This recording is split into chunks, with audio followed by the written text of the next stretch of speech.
You're listening to the We Are Libertarians podcast network. Find all of our shows at wearelibertarians.com.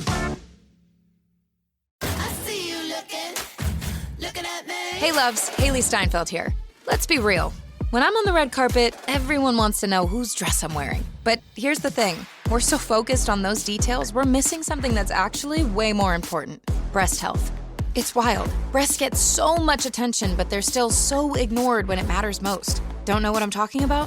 Tune in on February 9th and visit yourattentionplease.com. That's yourattentionplease.com. See you then. You found your person. Now let the Knot help you with everything else. The Knot connects you to the wedding inspo, vendors, venues, and planning tools you need to make your day totally you. Having helped plan 25 million weddings, we've got your back when it comes to every little detail like RSVPs, budgets, and more. Because your wedding comes to life with the connections that matter the most. Get started at theknot.com/audio. The Knot. Let's plan your wedding together. I want to tell you about a new sponsor here on the program. It's our first sponsor in a while, but in this time of economic uncertainty, this is a great business for all of you to partner with. It's Dashing Media Management. New ways of talking to customers are being created left and right, and you need an expert to help guide you through that process. That's where my friend Lex Kramer and Dashing Media Management come in. They're able to help you with social media, blog management, content marketing, graphics, and pretty much all of your marketing needs. They're a one-stop shop. They feature flat rate pricing, transparent reporting, and Lex is just a great person to work with, a good friend of mine, and I hope that you'll support her. So I hope you'll reach out to Lex today at their website, dashingmediamanagement.com. You're listening to the We Are Libertarians Network. Find more great shows like this at wearelibertarians.com. All right, let's get back to some boring subjects. Understand the risk to our country. Freedom brings people together. You're listening to the We Are Libertarians Network. Learn more at wearelibertarians.com. Welcome to We Are Libertarians. My name is Chris Spangle. It's so nice to be here with you. We've got quite the show ready to go. We've got several gingers on the show tonight, and Rhinehold, and Harry. So, talking about what else? COVID-19. So, stay tuned. We'll get into it just after this. Warning. This show is for adults, produced by semi-adults. So the language is sometimes strong and offensive. I don't know what I said. Welcome to We Are Libertarians, where our goal is to help you sound smarter while talking to your friends. We examine current events from a libertarian perspective while treating modern politics with all of the irreverence it deserves. There has been lie after lie. We toss out the screaming heads, put people before political parties, and give context to the news to make you think. Now, here's our host, a 15-year veteran of politics and media, Chris Spangle. Welcome to the program. Again, my name is Chris Spangle. It's so nice to be with you tonight. We're going to have a fun conversation once we say hello to everybody. There seems to be something wrong with Twitch, Harry. Harry Price, how are you? Going good. I don't think it's Twitch. It's probably you. Okay. I don't know. Maybe it's Restream.io, which you recommended. Maybe you're bad at recommending things. I think I'm great at recommending things. I think it's most of the time just you and your little Apple thing. Okay? It has nothing to do with my little Apple thing, okay? Yeah, I'm sorry. Yeah, sometimes it happens. Sometimes you're just doesn't want to perform, but it's okay. Shut up. Hate you. Also, here is Rhinehold. Rhinehold, how are you? I am doing well. Having a nice day. Stuck inside while it's 75 degrees outside. Why are you not outside? Because I'm here doing a podcast. Oh, sorry about that. Did you get outside at all? Like, do you have to actually work? It's been a nice day outside. It's didn't do anything like fun. It was mostly work, but still try to take care of the lawn, try and take care of the bushes, the trees, and everything else. So. Well, also here is the lovely Levie Rainey. Rainey, how are you? Hi, I'm really good.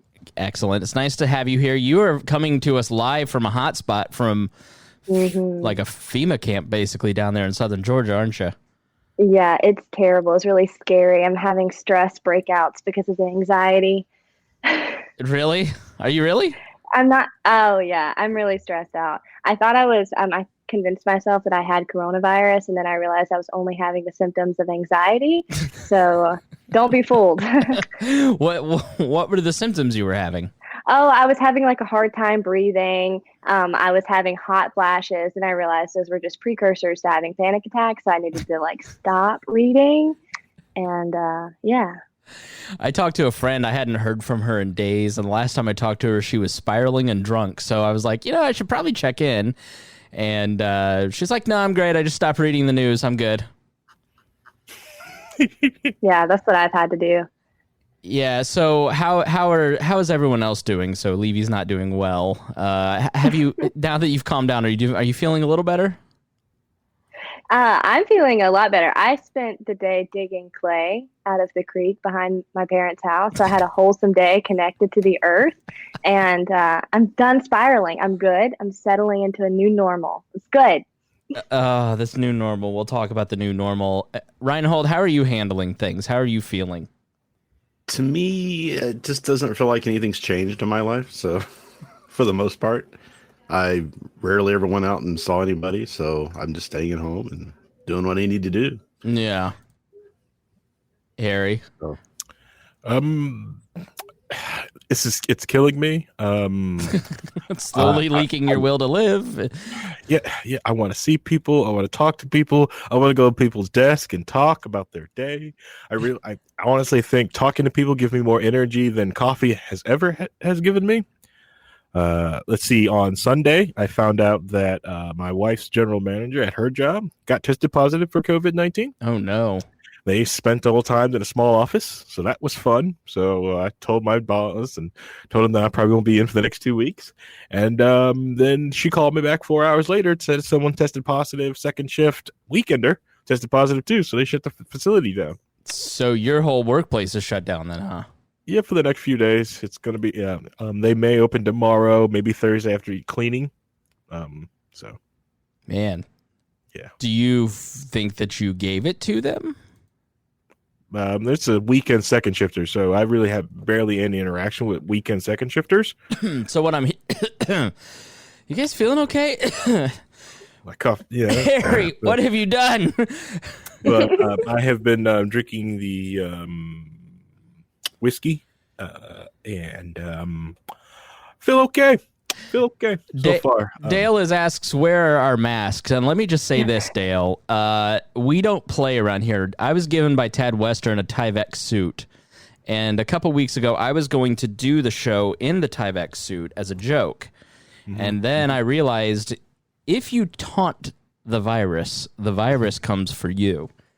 And so all those 28 kids that are, we'll let Levie defend her generation in a moment, that are hanging out on the beach, they all took coronavirus back to their families. All 28 tested positive. The girl who was licking the airplane toilet seat going, haha, get me coronavirus, she got it. And so I was like, I'm not putting on a mask as a joke. I'm not putting on a Tyvek suit. I will not tempt the virus at all. So no jokes about any of this except the government. That's all we do here. We don't make fun of the virus. We respect biology on this program. I have my mask at the full face prepper mask. Okay. And since I've been stocking for months, I have got also replacement filters. So, but I only have a good 3 weeks supply. So I'm going to open it up and start using it if I know I need it. So yeah. How many 9/11 preppers who were convinced that we were getting attacked and started redoing the bomb shelters and getting all their masks and everything, they feel vindicated right now, don't they? Yeah, those are the same people who were all on Facebook going, "This isn't real. You're all overreacting." Meanwhile, they're restocking. Did you hear about the woman who on the 15th of March had posted something on Facebook about how this was a big hoax and everybody's just trying to take out Trump, and it was like a real long screed, and everybody should just ignore this and go about their day and everything else. And then apparently last week she passed away from COVID. Damn.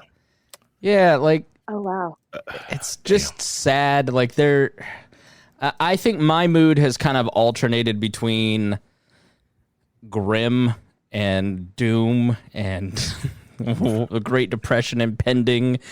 A couple nights ago, my mom told me that she's a nurse. She's 60. She works at an ICU. She's been called up to an ICU. She normally works at a cushy outpatient facility, but now she's checking in people at a front desk, and her masks are running low. I want to thank some of the people in the audience, Jason Doolittle, Todd Singer, Christy Avery, who helped contribute to help me purchase more PPE for my mom and her shift. But and that was a very tough thing to talk to your mom and like realize she's in a high risk category, and she's, the odds are not good there. And then, so that was tough. So it hits me personally in that way. It hits me in that, I know so many people who are so worried about their business or have lost their job or who are worried about their job. And the longer this goes, the more of us that will be in that situation. So I go from that to reading about how the models are getting better, and we need 58% less beds than we thought we did a week ago, and things are looking up, and New York City is hitting its apex. So I don't know. I think it alternates between feelings of there's just a lot of emotions. I'm sure that everybody feels that way. I'm sure there are a lot of people like our friend Dale here who just has, courage, and that's it. But I think most people just have a lot of emotions around this. It just sucks. Like, there's nothing about it that's good. There's nothing about it that, I wouldn't say there's nothing about it that's good. I don't know about you guys, but maybe we'll start with the little signs of little cute things that you've seen, like Creighton, who he sent us a video in the chat the other night, and let me see if I can pull this up and play it, because it was really sweet. Our group of dirtbags immediately started making fun of it as if it was somehow a bad thing, but he's in New York City. He's in downtown New York City, and he said that every day at 7, this is what the entire city does for the shift change at the hospital in Manhattan.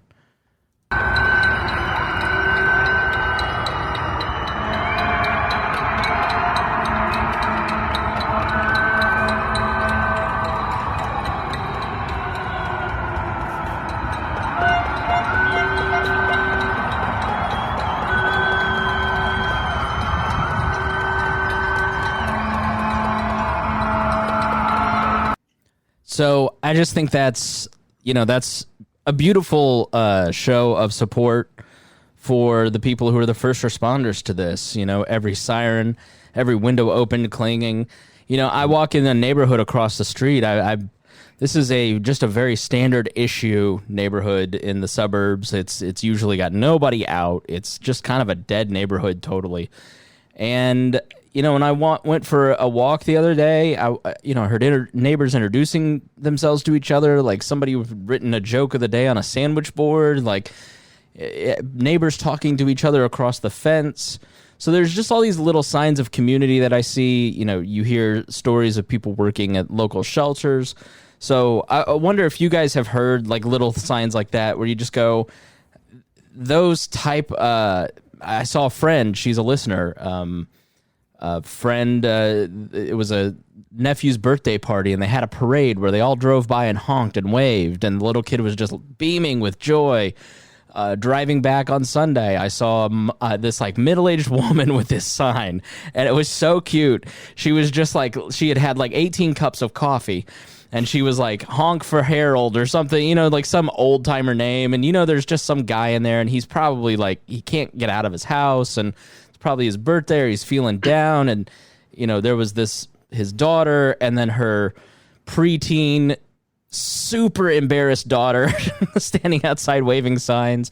So it's just those little moments that kind of make all this a little bit easier for people, and that's the kind of stuff that I love hearing about and seeing, and there's so much of it. It's like, what have you guys seen that have kind of touched your soul in a positive way?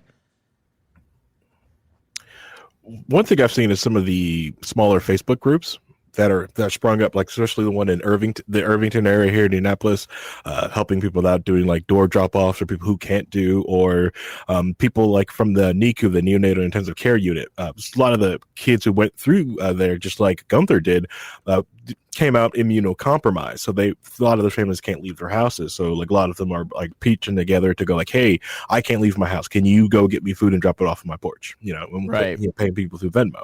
That community of people from the NICU are, they're still strong, still pulling together. Right. I've seen that stuff. That's what I've seen, but like I said, I've been stuck in that bubble.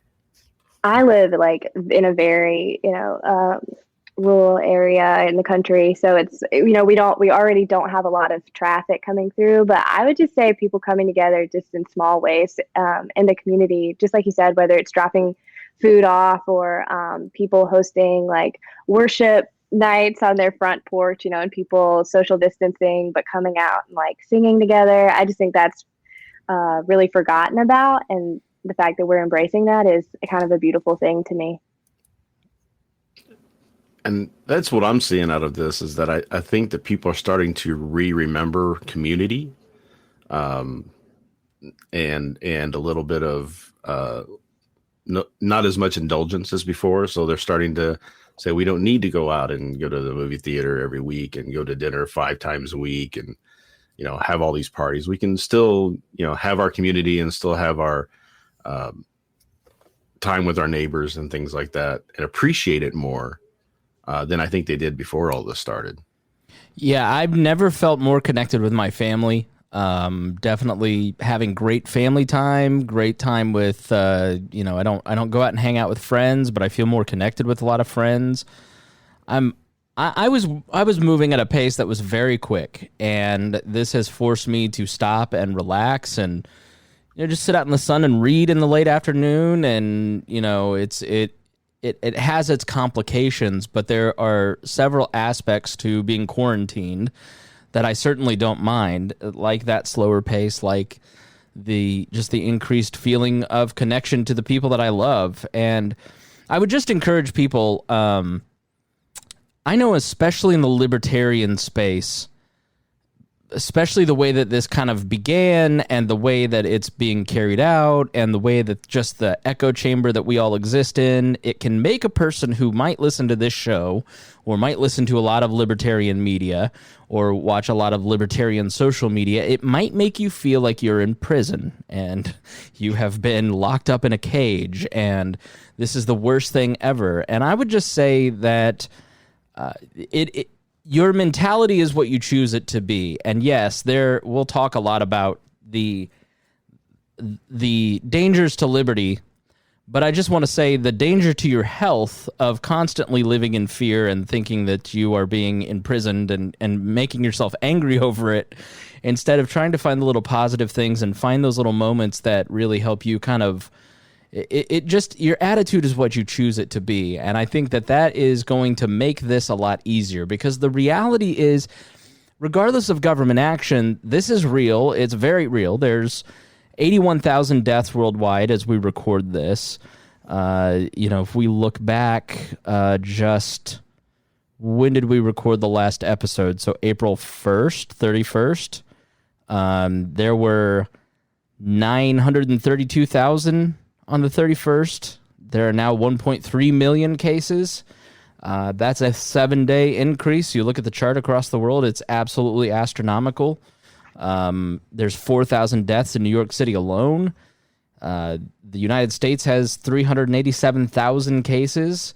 So we're in the middle of a pandemic, and the reality is that regardless of government action, people would be terrified. I've been working on a show about the 1918 Spanish flu, and society stopped for 6 to 7 months, and half the deaths occurred in the first 6 months. Out of 50 million to 100 million, half around the world occurred in 6 months. There are more people that died in the Spanish flu in the first 24 weeks than died in 24 years of AIDS. So society just kind of shut down in that pandemic, and they had no toilets, no toilet paper, no electricity. Electricity was very sparse. No radio. There was no television. There was no news. There was no internet, social media, nothing like this. In fact, you had a postmaster general that under Woodrow Wilson that was stopping the shipping of periodicals because it might be seen as if you weren't pro-war and pro-Wilson, they censored all of your material. You had an attorney general. I have to look up the quote that he said. It's absolutely stunning. Just the daily existence of people who lived during the 1918 flu. They had an incredibly difficult time. They had to grow their own food. If you were sick, you had to grow your own food and farm that particular day just to eat. I mean, there was no air conditioning. There was one room with the entire family just sick all around you. So we have a difficult road ahead of us. It's a difficult time, but there is, I think, one thing that we need to, and looking back, that generation, if you look at World War I, for instance, 20 million people died in 4 years during World War I, and then they lost another 50 to 100 million people in that pandemic. And within 2 years, the entire world may have lost 5% of its population. They had no ventilators. They had no hospitals. The germ theory was fairly new. Sanitation was a new idea. There was absolutely no ICU beds or hospitals. In the pandemic, Johns Hopkins had to shut down because they had to take care of everybody within that period. So, the Attorney General Thomas Gregory, he had directed the Library of Congress to report the names of patrons that checked out certain books and said the government needed to monitor, quote, the individual causal or impulsive disloyal utterances of Americans. He revised the Alien and Sedition Acts, or the Sedition Acts. It became punishable by 20 years in jail to, quote, utter, print, write, or publish any disloyal, profane, scurrilous, or abusive language about the government of the United States. Even if it was factually accurate, you could go to prison. Now, to enforce this, the FBI and the Attorney General created something called the American Protective League. And in about 1 year, 200,000 Americans became confidential informants on their fellow citizens. They used violence to silence dissent. They punished, quote unquote, food hoarders and slackers. They investigated neighbors why they didn't buy enough Liberty bonds to help fund the war. We're seeing little signs of that with people, turning in their neighbors for going on walks, but that's sort of like a random thing. This was an organized spy ring like you would see in North Korea today. John Barry, I've been reading this book called The Great Influence. It's really good. And he writes, the War Industries Board allocated raw materials to factories, guaranteed profit, and controlled production and prices of war materials. And with the National War Labor Board, it's at wages as well. The Railroad Administration virtually nationalized the American railroad industry. The Fuel Administration controlled fuel distribution, and to save fuel, it also instituted daylight savings time. The Food Administration, under Herbert Hoover, oversaw agricultural production, pricing, and distribution, and the government inserted itself into the psyche of America by allowing only its voice to be heard by both threatening dissenters with prison and shouting down everyone else. And those same people went on to fight the Great Depression. They went on to fight World War II, which killed 75 million people. And that was the first half of the 20th century. Think of the second half of the 20th century and the prosperity that came about on the other side of it. If those people can get through that, we can get through this. And I have no doubt that if they could come through and they could create the most prosperous society that would lift the entire world, half the world's poverty was slashed from just 1990 to today.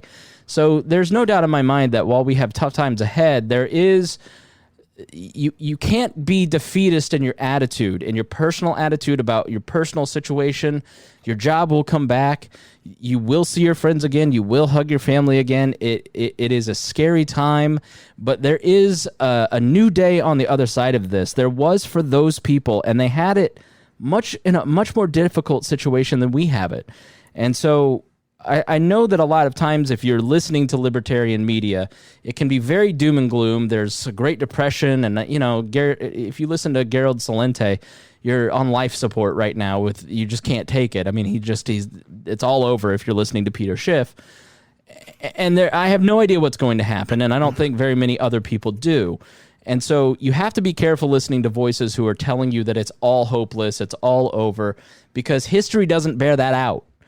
And we have the ability to create the future that we want. And so there's a lot of people complaining about the liberty that they're losing, but they're not talking about how they're going to preserve the liberty that they have and increase liberty.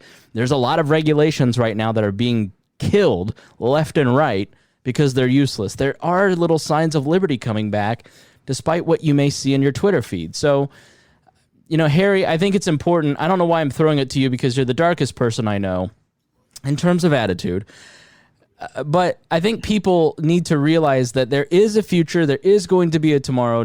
There's not going to be bodies in the streets. That the models are starting to trend downward, and there's going to be an economy on the other side of it. All right, you're absolutely right.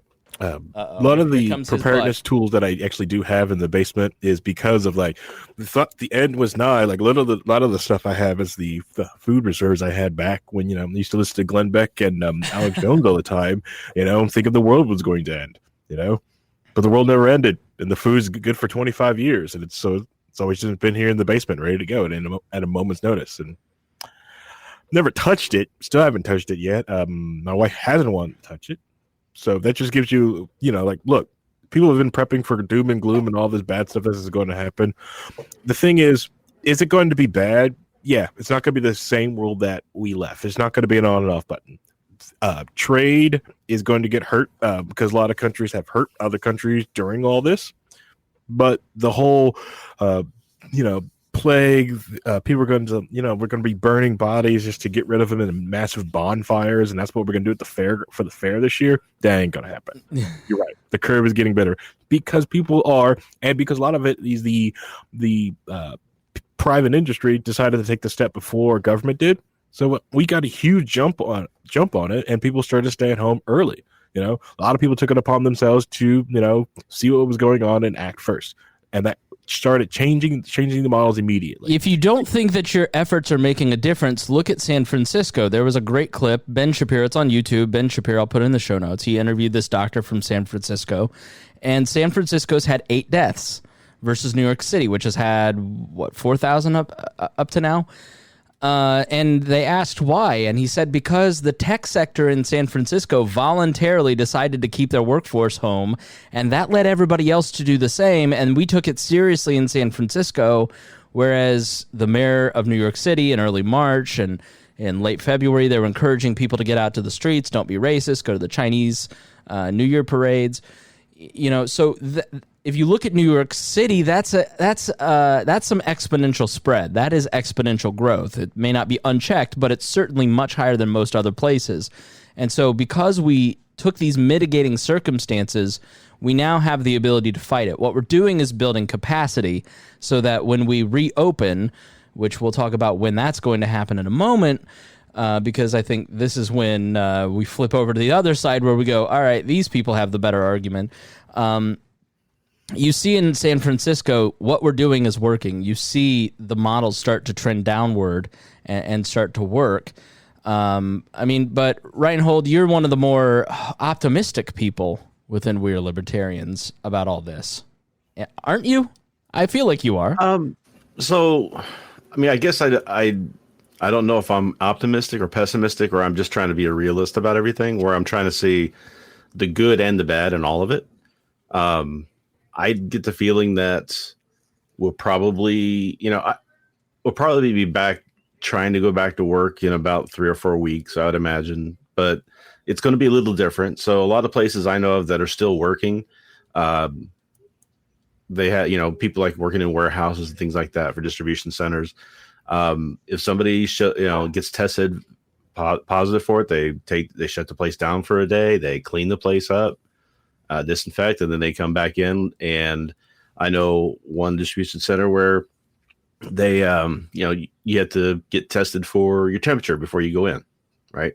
That's not a big deal. You walk by, you do the forehead thing, you get temperature, and you walk in, right? So those types of precautions are going to be in place for a while. But the sheltering in home thing, I think, is going to finally go by the wayside when we start seeing the numbers flatten and go down a little bit. So I think businesses are still going to function. They're going to change how they're working. businesses are smart in the fact that they will try to find a way to make money in any situation. Yeah. So they're not going to let this keep them from trying to, do what they need to do. So that's going to happen. That sort of stuff's still going to be pushing our economy forward. So I think a lot of people are just thinking this is end times. And I think a lot of people who have been through a few of these types of things are kind of finding it a little bit funny, but a lot of people, but also just making sure that that people understand that all the things we've been saying for years about people should take more time with their family and people should stay, not spend so much, save your money for things like this to happen, are now being kind of proven right. And people may actually start listening to that. Yeah. What are you thinking, Levie? I don't know. I'm overwhelmed with information and I don't know what to believe because I read one article that says, prepare for this. Just making sure fall, that, and then, sorry, so that's I not just your don't fault. know. Yeah, it is overwhelming. It's hard to understand it's hard to know what you should think, isn't it, Levie? Yeah, because I get on Twitter or something where a lot of my peers are and everyone believes something different and everyone always thinks people are thinking different times when people are going to go back to work, or some people are planning vacations and other people are saying, getting their refunds. And so it's just so confusing and I don't know what's more accurate.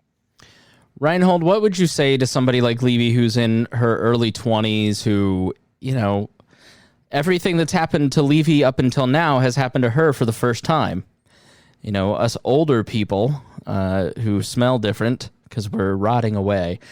Trying to stay optimistic, but sometimes it just leaks out. This is the third financial crisis I've been through. I graduated at 18 in 2001 and went through 9/11 as I turned 18. I went through the 2008 financial crisis. This is the third one, just right as I'm entering my best earning years. We're going to have a financial recession or depression. I mean, how when you're in the middle of a crisis, how would you recommend kind of parsing information? I was hoping Rhinehold was there, but I think he just blocked himself out to go to the bathroom. Good. Harry, what do you think? I think the old adage of you do have to be careful and mindful of your money. I think this is also going to help start a conversation about the taxes and other things that people are paid or stolen from you that are supposed to protect you from these times aren't really there to protect you.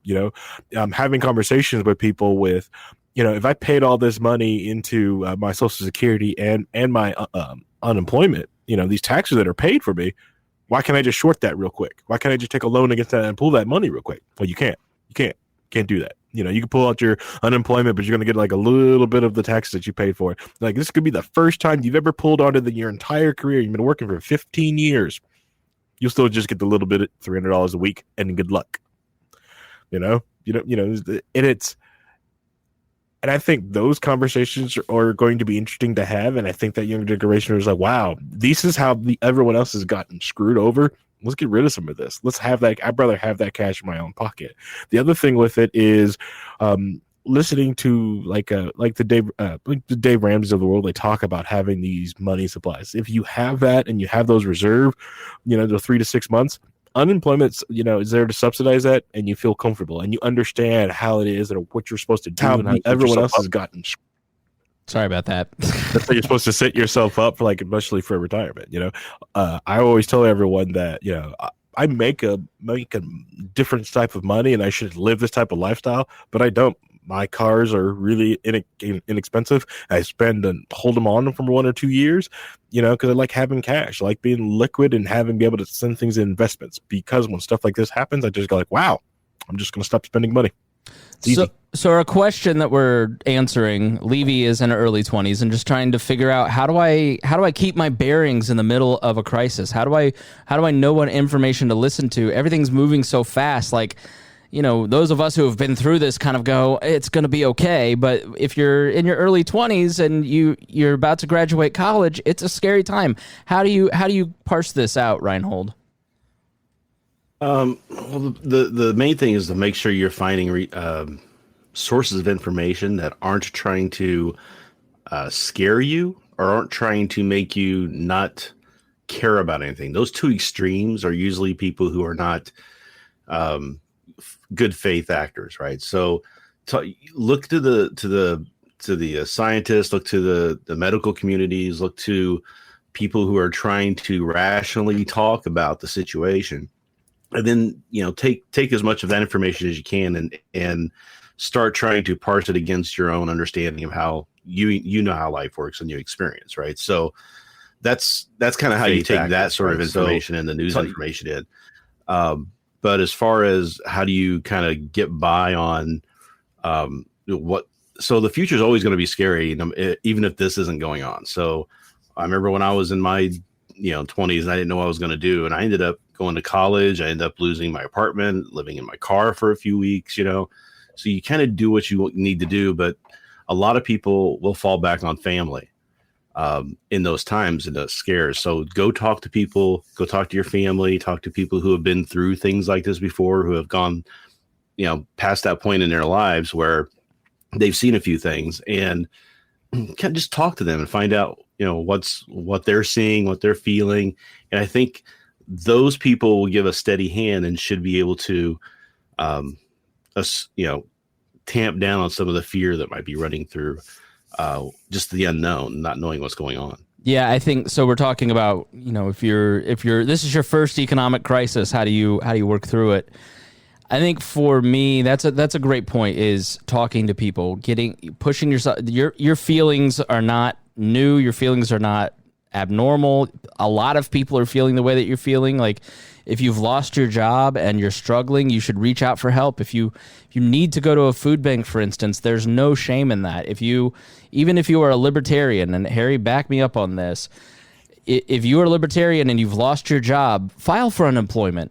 All right, because that is something that you have paid into, your employer has paid into. It's a form of insurance. And so, like, the system is set up in a certain way at this point, and it is not the way that we would like the system to be set up. And so if the government is going to mail me a $1,200 check of my own money, I'm sure as heck going to cash it, and I'm going to buy something that they'd hate with it. Oh, yeah. I mean... Yeah. There is nothing non-libertarian about taking unemployment. There's nothing unlibertarian. Why do you feel that way? One, it's stolen from you. It's cash that is already stolen from you and stolen from other people. Okay, and it's the only way you're going to get it back. And if you're like young like myself, not too much, not the youngest one in the room at least, but people like Rhinehold are going to be the last generation probably to get any Social Security. Of course, depending on how many boomers this really cleaves out, which is sad, which is going to be awful. Easy. But the thing, there's some bad dark math with that too. All right. How that Social Security is probably going to balance out depending on how long the quarantine is going to be. Yeah. Because, all right, right now they have stopped doing surgical abortions in most states. So a lot of people, if they can pass the goalpost, they can't really do anything about it. We may actually end up having a nice little baby bump.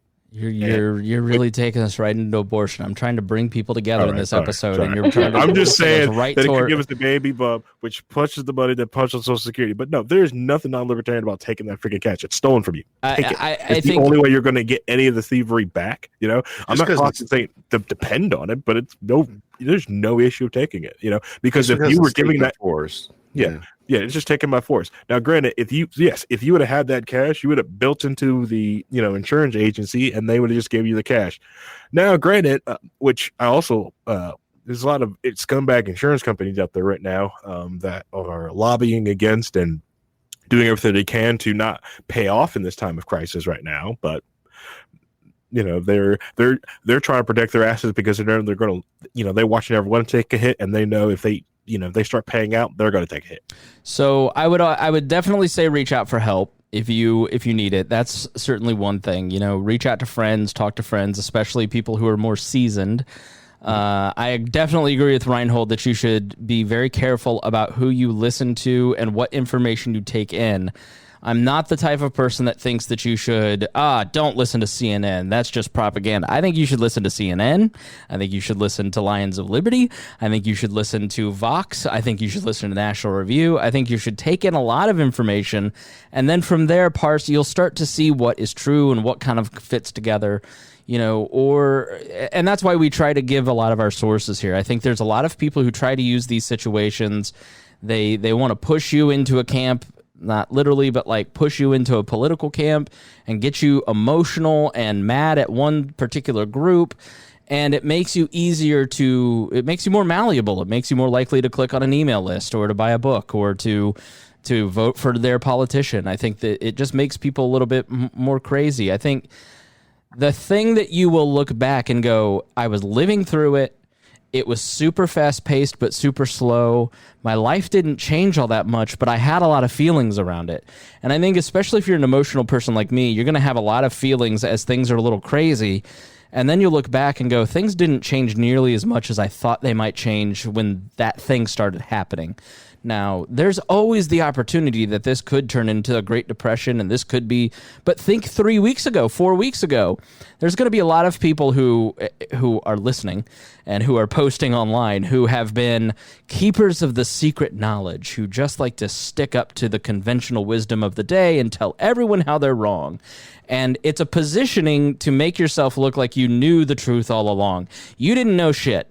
You didn't know anything 3 weeks ago. You don't know anything now. You're just like, if you position yourself as if you're skeptical of everything, then you can be right about something on the other end. I don't buy into that. I think you should be careful of those people. But the reality is, if you think 3 weeks ago, we thought, man, 2 million people, 100,000 people may die. We're looking at it now. Maybe it's 20,000, maybe it's 50,000, and we're 3 weeks away. I know it feels like the longest decade in our lives, but it's not been that long. So in the moment when you're in the passion of what's happening, it feels much bigger than it ends up being on the back end. And then once you get to complacency, once you get to normalcy and you're able to go out again and you're able to breathe, you're able to feel like you're normal, you can do all this stuff, then that's sort of that's when rights are really lost. Like, I know that I have serious concerns about government crackdowns and the way that that's being happening now. But the real danger is when everything's normal and people stop paying attention to this because they're tired of it.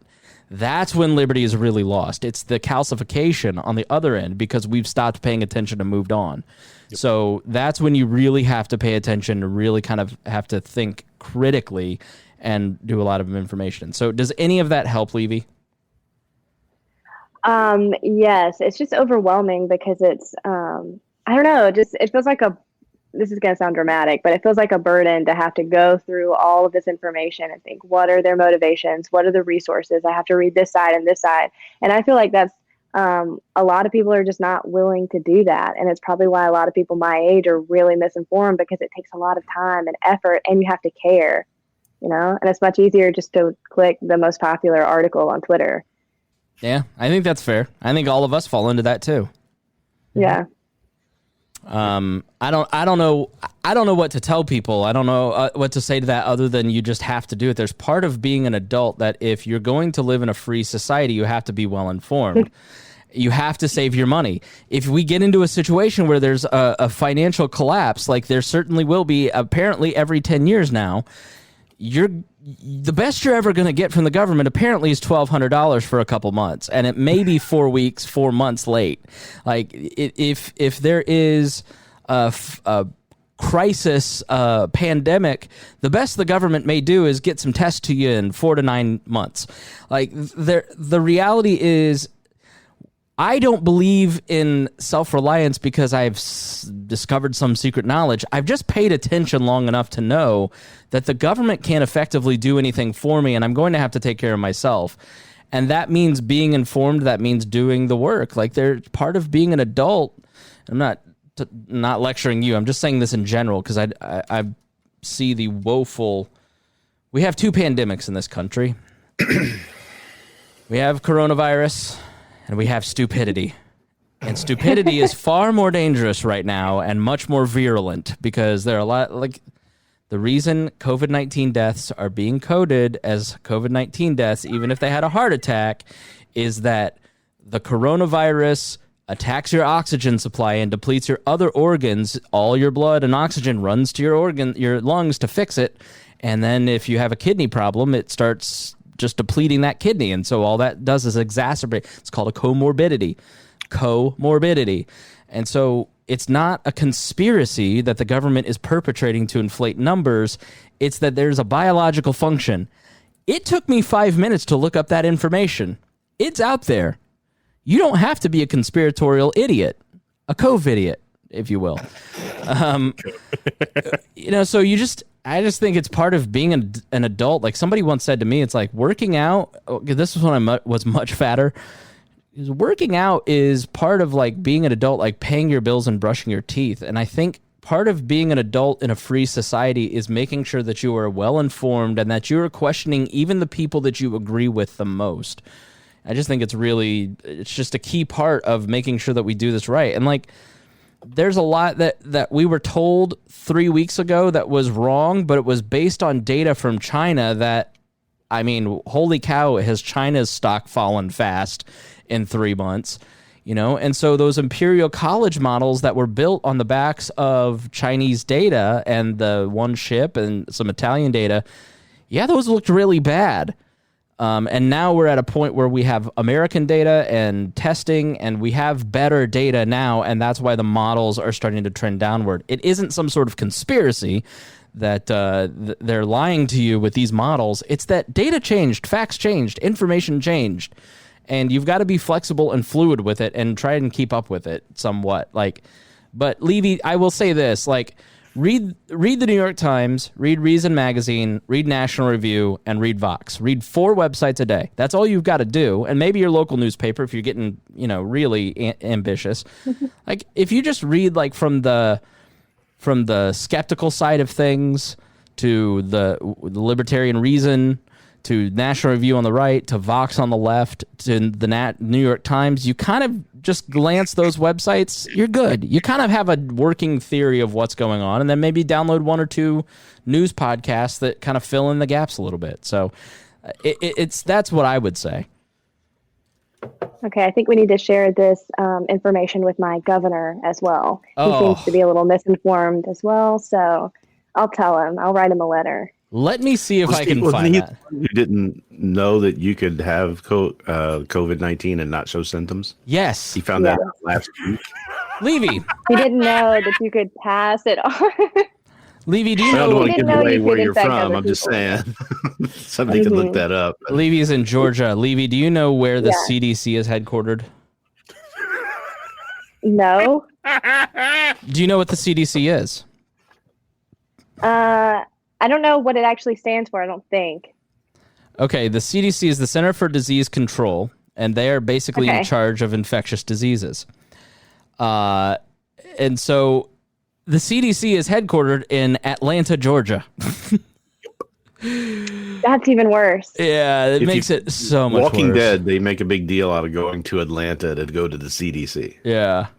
Oh, I've never seen Walking Dead. I need to be more informed in my pop culture as well. Don't. Yeah. It's really brutally, and this is sad. Yeah, it's awful now, and your taxes pay for it. So, I'm trying to find the video because people will accuse it of being fake news, but this guy, you watch it, and because I'm always trying to when I can't always get time. You get a quote from somebody, right? So somebody will put out a meme with a quote from somebody, and if you go and look it up, or you listen to the beginning before that quote or after that quote, a lot of times it changes the whole context, right? So that's what he's saying is that a lot of times you have to go check that out, because if you don't, you're getting manipulated. And I hate people trying to manipulate me. So I will try to fight that every time I can. Yeah. All right. Let's see if this is it. Producing live here on the fly. I think it's the reason I'm taking this actions. It's like I've continued to tell people I'm following the data. I'm following the advice of Dr. Toomey. Her and I both mentioned in our remarks, finding out that this virus is now transmitting before people see signs. So what we've been telling people from directives from the CDC for weeks now, that if you start feeling bad, stay home. Those individuals could have been infecting people before they ever felt bad. Well, we didn't know that until the last 24 hours. And as Dr. Toomey told me, she goes, this is a game changer for us. And I have been listening to her advice. Okay, so this guy who is the governor of the state where the CDC is headquartered learned on April 1st that it was the asymptomatic carriers. Now, there has been more of a confirmation of that, so I will give him that. But the reality is that if you've followed this at all or read even a little bit, you've been able to discern that maybe some asymptomatic carriers were running around and could infect people. So it's really strange that he didn't know that information when that's like when Donald Trump, I was dumbfounded. I think I talked about this on the last episode where he's like, apparently 2 million people could die and only 100,000 are going to die. I'm the best. I did a great job. And I was just like, you should have known this February. In fact, remember Rand Paul was asymptomatic. That was the big deal. He was infecting Congress. Even though he had taken a test but hadn't got the results back, he was still going out and infecting Congress. And now he's apparently free of the disease. Yeah. So he's going to go volunteer in hospitals, which is great. Yeah. Since he, theoretically can't get it again. But so Peter Navarro is kind of the guy who's the mastermind of the tariffs, and he's a trade advisor to Donald Trump. He's somebody that Trump really trusts. And Reason put out this article. Trump was warned in January and February that COVID-19 could kill millions, cost trillions, in the Reason roundup on April 7th. Peter Navarro wrote in February 23rd, there is an increasing probability of a full-blown COVID-19 pandemic that could infect as many as 100 million Americans with a loss of life of as many as 1 to 2 million souls, Navarro wrote in a memo to Trump on February 23rd. The next morning, Trump told Americans, the coronavirus is very much under control in the USA. Navarro's February memo followed up on one from January 29th. In the earlier memo, nearly a month before that other memo, he wrote that the economic cost of doing nothing could be as high as $5.7 trillion and suggested that more than 500,000 Americans could be killed by COVID-19. A little more than a week after this memo, the Trump administration gave now this is absolutely true. A week after this memo, the Trump administration gave nearly 18 tons of donated respirator masks, surgical masks, gowns, and other medical supplies to China. And throughout the next few weeks, Trump continued to downplay the seriousness of the COVID-19 threat. Navarro was persistent. In his February memo, he expressed an urgent need for at least $3 billion in appropriations to help prevent, contain, and treat the coronavirus. He said now was not the time to be worried about the costs, but to start stocking up on ventilators, personal protective equipment for healthcare providers, and other pandemic-related supplies. Quote, we can expect to need at least 1 billion face masks, 200,000 Tyvek suits, and 11,000 ventilator circuits, and 25,000 PAR, powered air purifying respirators, Navarro wrote. It would be another 3 weeks before federal agencies began stocking up. You can read the full memos on Axios. He clearly leaked these. He was on the Sunday shows and said that he knew data and he was smart. And there was some spat with Fauci between Navarro and him, and he defended himself. And so everybody on CNN laughed at Peter Navarro, so he's kind of got himself, he's a little butthurt, so he released these memos. But that is stunning information to know that, Donald Trump doesn't read intelligence briefings. He's made that very clear, but this is his guy. This is one of his closest advisors saying, you need to pay attention to this, and in such dramatic ways. I mean, what are we to make of that? Oh, really, what you learn is that Trump doesn't like information that is negative to his the way he's being seen or his reelection chances. That's his goal. So he would rather believe something that's not true than to accept the information that is true if that information would harm him politically. Yeah. And thank goodness that Mike Pence is in charge of all this. His track record is so good. Levie, did you have something you wanted to add? I just had a question. Yeah. What is the general consensus? Do most people think that he's handling this, the president, handling it in a presidential way? Is this going to affect his ability to get reelected? Are people rallying behind him? Man, I encourage everybody to go watch Eric Weinstein on Joe Rogan, because he basically was pulling out pitchforks and torches, not to go to Charlottesville, but to he basically makes the case very effectively that if we allow the government to exist after this in the way that it exists currently, it will be an incredibly shameful event. The reality is the government has completely failed in its response from day one, as you just heard. And in the beginning, it failed tremendously. Now we're getting to a place where Donald Trump is not being effective. Mike Pence, Fauci, some of these other people are being effective. They're the ones that, if you listen to the governors of even Michigan and New York, these Democrats, they're all saying that we got ventilators from the administration. They thank the president. They thank the White House. So you've got that proof that there is some capable handling of this crisis. And I think that the reason his approval ratings have gone up and people are thinking that he's doing a good job is a lot of those statements. Like, people trust Andrew Cuomo and their governor far more than they trust, anybody in the media to say that he's doing a good job. Well, let's be clear though on those approval ratings. So, there's a comment here that he's got a 60% approval rating. I would love to see that poll, because every single poll I've seen shows his approval rating being around 46%, 45%, which is still the highest it's ever been. But the disapproval rating is still above 50. Now, so he did get like a 3% bump. But Merkel, Johnson, everybody else who's like a leader dealing with this right now has gotten double-digit bumps. Look at Cuomo. Look at Cuomo's approval ratings are huge now. So everybody else is getting huge bumps. He got a 3 to 4% bump at best, and it's trending back down. Yeah, because people are aware that he came in late to this. He's bungled a lot of things while lying to people on TV, and is spending the time on those press briefings actually trying to use them as campaign. He's picking a lot of fights, a lot of unnecessary fights too. Just go look at his Twitter. So the reviews are mixed. It's very tepid. He is getting a bump, but I think it's because we've not seen him be competent at anything. So to see him do anything sort of well, Levie, we're just kind of in shock that he is not messing it up. So I have another question. Yes, ma'am. I've heard several people, including my mother, talk about Mike Pence's, he's looking presidential. I've heard that several times. Is this true and accurate?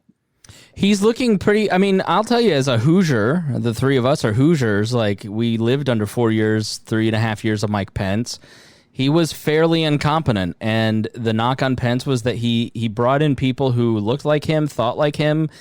The previous governor, Mitch Daniels, appointed a Democrat as head of the Commerce Department, Mickey Maurer. He had a real knack for bringing in a lot of competing voices into government and trying to reform government in a big way. And he left government in very good shape for Mike Pence. And Pence was mostly focused on running for president until he had several huge missteps, one of which was mishandling a public health crisis in Scott County that spiked AIDS. It started an AIDS epidemic down there. So he has been competent in these. It depends on your definition of competent, right? So I look at this, and maybe we expand this into the larger conversation of when we open up. Mike Pence has looked after he follows Donald Trump, who goes on there and goes, "I've done a great job, got great ratings, everything's great. Screw Andrew Cuomo. I'm out." And then Mike Pence comes on and gives information, and you learn stuff, and you hear what they're doing, and there's, so he does look presidential in that respect, and he does get good marks from governors. But then you start to kind of pick apart some of these other things, like why are tests not going here? Why is the federal government outbidding states for ventilators and then hoarding them? Why? You start to see some of the decisions that are being made by the White House, and you go, it doesn't make sense. We're already way behind on testing. If you are mad about being stuck in your house, if you're mad about the draconian shutdown that had to take place to stop the spread of COVID-19, you can thank the federal government because they monopolized testing at the CDC. It was a decision made by Donald Trump, his HHS secretary, his CDC appointed. He appointed the head of the CDC. He appointed the head of the FDA. They centralized in the early days of this all of the testing. And they did a bad job with it, and they failed it. And so by the time that it was time to take this seriously, there wasn't testing anywhere. Indiana was testing 100 people. So it just got out of control, and it was running like wildfire, and the only way to tamp it down was to have a quarantine. Well, if you had let the free market work, if you had opened up and allowed other people to work on this problem like has now been done, you start to see Abbott Labs and Lilly and Roche start to produce a tremendous amount of tests in a short time because this big complex problem cannot be centralized. When you centralize control, you start to, things are done in the marketplace, there's a bunch of little points of failure. So if one place fails, then you have other different places that can fail, and you lose that one, but you have Abbott Labs producing even if Lilly fails, for instance. With the federal government, when the CDC failed, that meant that we were 7 weeks behind, and that the only way to open up, they're apparently saying, is that you've got to have testing. Okay, well, where are the tests? Because only people that are dying are getting tests, and the amount of tests being done here are going down. So whose fault is that? If you're in charge of distributing the tests, you're in charge of making the tests, like, you cannot let the daily appearances on the press looking competent fool you into thinking that these people are actually competent, because they're not. The reality is that they have continued to blow this at every single point. If you'd like more information on this, please look in our show notes. I'll put several stories. Follow me on Facebook and Twitter, and I'm documenting the ludicrousness of this government every single day. So, yeah, Mike Pence looks good on TV, but is the federal response good enough? No. And let me say this, it doesn't matter if Barack Obama or Hillary Clinton were in that office. When you centralize something in the middle of a pandemic, there is no level of competency to handle the responsibility that we have given to the federal government. There isn't a group of people that you can elect that can actually test. That, again, that great book that I'm reading, The Great Influenza, there's one part where he's talking about there were like maybe 3 people in the entire world who had the competency at labs, the lab skills to find a way out for people on the H1N1 influenza. And that just made me think so much about what's going on today. Like, there's just a very small amount of people who have the right apex of knowledge and connections and money and that can actually make a difference on things. And so the chances of you electing somebody for the right position just doesn't exist, because there's too many factors. Levie? Yeah, okay, that makes sense. Thank you. Absolutely. So I want to tell a story again from that book that I loved before we go on. That I was driving home last night, listening to the audiobook version of it, and I just started laughing because it illustrates kind of what's going on, and it illustrates the point that the government cannot, the government never can do things correctly. It's not that I'm a libertarian because I'm greedy and I want to keep all my money. It's not just that, but it's that governments inherently don't do things the right way. Like, there's a lot of great people who work in public health, who are working in public health institutions. And the reality for them is that their purse strings are controlled by politicians and by political considerations. So right before, and just think of the parallels as you listen to the story. So in the early days of New York City, the New York City Department of Health was like the shining city on a hill. And they had better labs than most pharmaceutical companies and hospitals at the time. And it's because Herman Biggs, who had been the head of the health department, had personally treated and saved the life of one of the top Tammany Hall officials. Tammany Hall was the party, the Democratic Party machine that ran New York City for so many years, so many decades. And so that particular official protected the department from politics. So when Biggs left and he went to go on to a different job, and it was time to appoint a successor, the new mayor that was coming in, a Tammany man, wanted to appoint a patronage job. And patronage is, you support me, well, you're one of our people, we put you in this place, we get you a phony baloney job, and you get an income for not doing anything, really. But the problem was the Department of Health, there weren't many patronage positions. And so what Tammany Hall had to start doing was begin a smear campaign to drive out all the top scientists and doctors from this world-class public health institution. And so it worked. In one case, for instance, they drove out a deputy commissioner of health who had 20 years experience, and they replaced him with the mayor's personal doctor. So that was the kind of people that they started to replace people with. So the department was leaderless, and they appoint this guy named Royal Copeland. And he was a dean of a homeopathic medical school, and he was not a doctor. His qualification was basically that he was a loyalist to the Tammany Hall machine, and he had absolutely no belief in the modern medical system that was just starting to develop, or germ theory. He thought all of it was hokum. So imagine like Bill de Blasio appointing Jenny McCarthy or Dr. Oz to be the head of the department because he supported him politically. So Copeland immediately begins cleaning house, and he gets called on it by the medical establishments and Johns Hopkins and others around the country, the federal government. And to save the reputation of the department that he destroyed, he started pushing that it was unpatriotic to criticize him or the department.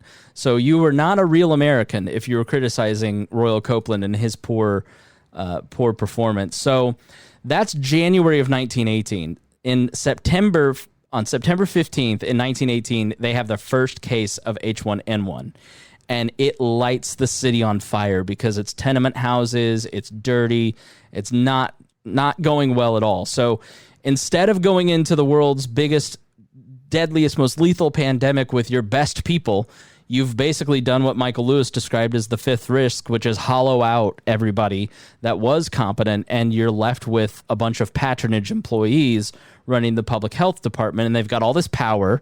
And so, in the past, they would close down, they would monitor and trace diseases like polio outbreaks. In 1918, Tammany Hall's man did absolutely nothing. In fact, he denied that this was even a thing. And so after 3 days of rapid growth in cases, he finally added pneumonia and influenza to being a reportable disease. And he added the caveat, quote, "Other bronchial diseases and not the so-called Spanish influenza is said to be responsible for the illness of the majority of persons who reported to be ill with influenza." So he basically said, it's fake news, it's not actually happening. John Barry then goes on to say, quote, "A few more days and even Copeland could no longer deny reality. People said they could see the disease all around them." He then imposed quarantine on the city. And so the lesson here is that nothing has changed. When you pair public health and politicians together, they will always put political concerns above the public health of the city, of the state, of the national apparatus. And maybe many of you are sitting there going, good, I want to go back to work. But the reality is that I would rather have a public health facility like Johns Hopkins giving me information and letting me make an informed decision than some political appointee who is head of public health. And so I just thought that it was so illustrative of what we're seeing today. And it's not that it's Tammany Hall or Trump. It is the system that doesn't work. It is the system that is inherently broken because the incentive structure doesn't work. The incentive is to appoint people who will help you get reelected, not to help people stay alive. And so, I mean, it was, when I heard that, I was just like, I've got to share this with the people. Levie, it was like finding a little gold nugget. It was like Tiger King, the little gold nuggets to these boys. Well, thank you for sharing that, because I also got your Tiger King reference, which I am proud of. So that's one of the things that I did understand. But thank you. I did enjoy that. You're welcome. I mean, what other political concerns are being put over public health here that you guys are seeing that don't necessarily match reality? That, like, this person's just way out in space.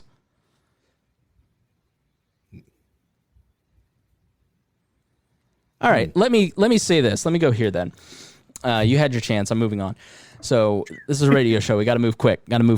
I don't feel that we are necessarily being told the truth, and I don't think that we're having the conversations that we need to have. And it started kind of with what we talked about last week, that everybody's kind of making a false dichotomy of things.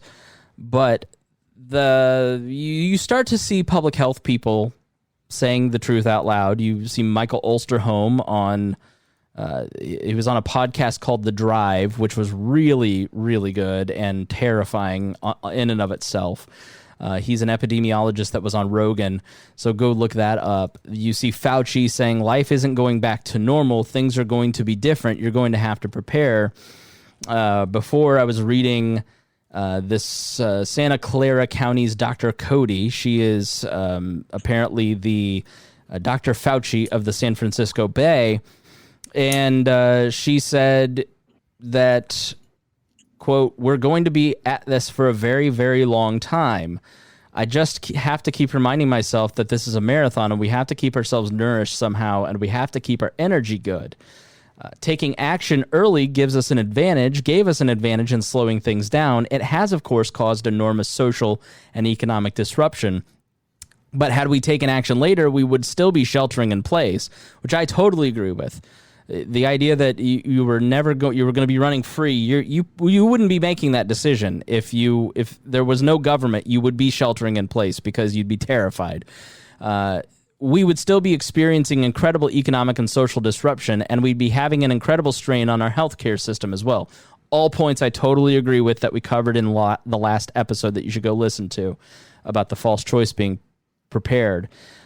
She goes on, while we're not out of the woods, I'm cautiously optimistic that we've put our hospitals and healthcare partners in a better position to manage the infections that we expect will be continuing to come. What I will say is taking action early gave us an advantage.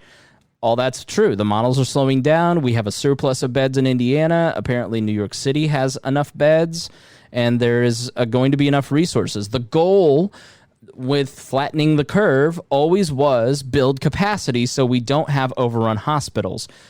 The goal is now becoming, in some of these conversations, let's suppress it to a point where there's no cases. And that is not the agreement that we all made when we went into quarantine 3 weeks ago. So you'll notice that subtle shift now in public discussion and in the media and from politicians. It's no longer flatten the curve, let's build capacity, let's make sure that we don't have an overrun, there's still going to be cases. It's now we need to hunker down and stay here until this is over. And that is not what we all agreed to. And there's going to be significant problems that we'll talk about in a second. So she says surge in cases is coming, and that since a vaccine is still a long way off, at some point, everyone is likely to be infected with COVID. She said yes at some point when she asked if everyone will be infected. What our shelter-in-place order does, though, is slow things down. So we spread the cases out over a long period of time so we spread the number of people who are severely ill and require hospitalization over a long time as well. So she declined to give a timetable for when life will return to normal, saying that this is, quote, the new normal for the foreseeable future. She stopped short of saying school won't return in the fall, which means she doesn't want to say that she doesn't think school is going to return in the fall. Quote, mostly what I'm trying to do in my own home is try to get my kids used to online learning. They're not a big fan of it, but that's the reality at the moment. I just want to go back to our new normal, and and everything is uncertain. So I think that that's just not going to work for people. I think that, Rhinehold, you mentioned a little bit ago, people going back to work in 2 to 3 weeks. I don't think that we have a choice. I think that we have to, we have to economically. I think that people will start forcing the choice. I think that there will be civil unrest if it goes beyond May. I think the reality is people are ready to get back to normal. And the other aspect of this is we have to be honest with the people who have underlying conditions. We have to be honest with the people who are vulnerable with this. Your life is probably going to significantly change. And we will do our best to help you. But the reality is that it can't be a tyranny of the the vulnerable, so to speak, and everybody can't stay in their houses until December to wait for a vaccine, because we're still waiting on the AIDS vaccine, by the way, which hasn't come. So I think the time has come for the conversation to take place. When do we start opening? And I think that that's going to be a really nasty conversation, because when you have people who are economically suffering right now, and you have people who are suffering from underlying conditions and scared out of their mind, and you have both sides thinking that they're going to kill each other, I think that conversation, based on the way that we have conversations about everything, is going to be an absolutely brutal moment in the next 2 to 3, 4 months. And the worst part about all that is that it's not as simple as if you have an underlying condition, or if you're older, then you're more likely to die from this. It's individualized. So I know the story of a husband and wife in their 30s. She got it, and then she was fine, and her husband got it, and it killed him 2 days later. So, I mean, and there was no underlying issue. It's just that it affects certain people differently than it affects others. Now, if you have underlying condition, it's a little bit worse. You have a higher chance, it's going to be able to do a little more damage to you. But it's killing 20-year-olds and 30-year-olds too. It's killing children. So nobody's safe from it, as it were. But what I think is going to happen is that we're going to see a flattening of the curve. People are going to finally get out some good testing. So once we get a test that give you an answer quickly, like in 15 minutes, right, 20, 30 minutes or something like that, and I think that's going to help a lot. So when we say get back to normal, I don't think we're ever going to get back to the way it was before. There's always going to be people concerned. I mean, how long did it take Japan? They used to walk around with masks on all the time because of the bird flus and stuff like that they were having. Mm-hmm. People still do that there. So I think you're still going to see a part of the population that when they go out, they put a mask on. Fauci said, right? Fauci was very clear about that. He's like, we're never going back to a world where coronavirus doesn't exist. It's out there. And so when we say underlying illnesses, New York City is starting to report some of the deaths basically. So underlying conditions include diabetes, lung disease, cancer, immunodeficiency, heart disease, hypertension, asthma, kidney disease, and liver disease. That's a lot of the population, let's be honest. Obesity, high blood pressure, diabetes. So there's a lot of vulnerable people. So when everybody's like, let's get back to work next week, it's sort of a false hope that I think a lot of people on the economy side are giving to people, because not everybody can go back to work, and their life has to change, and people need to be told this information so they can start making the best decision for them and their family, because it does affect them. It does affect you when you go out to the grocery store. So when it comes to underlying conditions, in the deaths 18 to 44, 98 people had underlying conditions, 33 had conditions pending, and only 9 had no underlying conditions. And the 45 to 64, 456 to 28 in terms of underlying conditions. 65 to 74, 421 to 5. 75 and over, 646 to 4. Obviously, as you get older in the age bracket, you start to see more. And one of the underlying conditions is being a man. So men, 1,000 deaths to 608 deaths, male versus female. And female deaths, 608 had underlying conditions, 10 had no underlying conditions. 1,013 men versus 36. So now that we have some data and we have an understanding, we have to start making rational decisions based on our own personal protection, because if you live with somebody who has one of these conditions, Rhinehold, you're in a different place than myself or Harry or Levie. Like, you live with somebody who has been through cancer treatments. The reality of how you are going to live your life for the next 12 to 18 months is probably going to look a lot different than the way that we live ours. And that is unfortunate, and that is a tragedy, and that sucks. And I feel for that. Like, I feel horrible for my grandfather, who's 83, and he lives in the same building as my grandmother, who's 84. She's in memory care. I pray that they will get to see each other again, but the reality is, moving forward, their life is going to be radically different, and it's very difficult to even say that without crying, just because it's so sad for my grandparents that I love. But it isn't fair. And sometimes, I mean, is it a fair statement, Rhinehold, to say, I think sometimes if you're in that position, you want everybody else to go through it too, instead of everybody moving on kind of without you. Is that too harsh? No, I don't think so. I mean, so what I've been going through has been almost a decade long, right? So my life changed almost 10 years ago, and it's never going back, right? It's never going to be the way it was.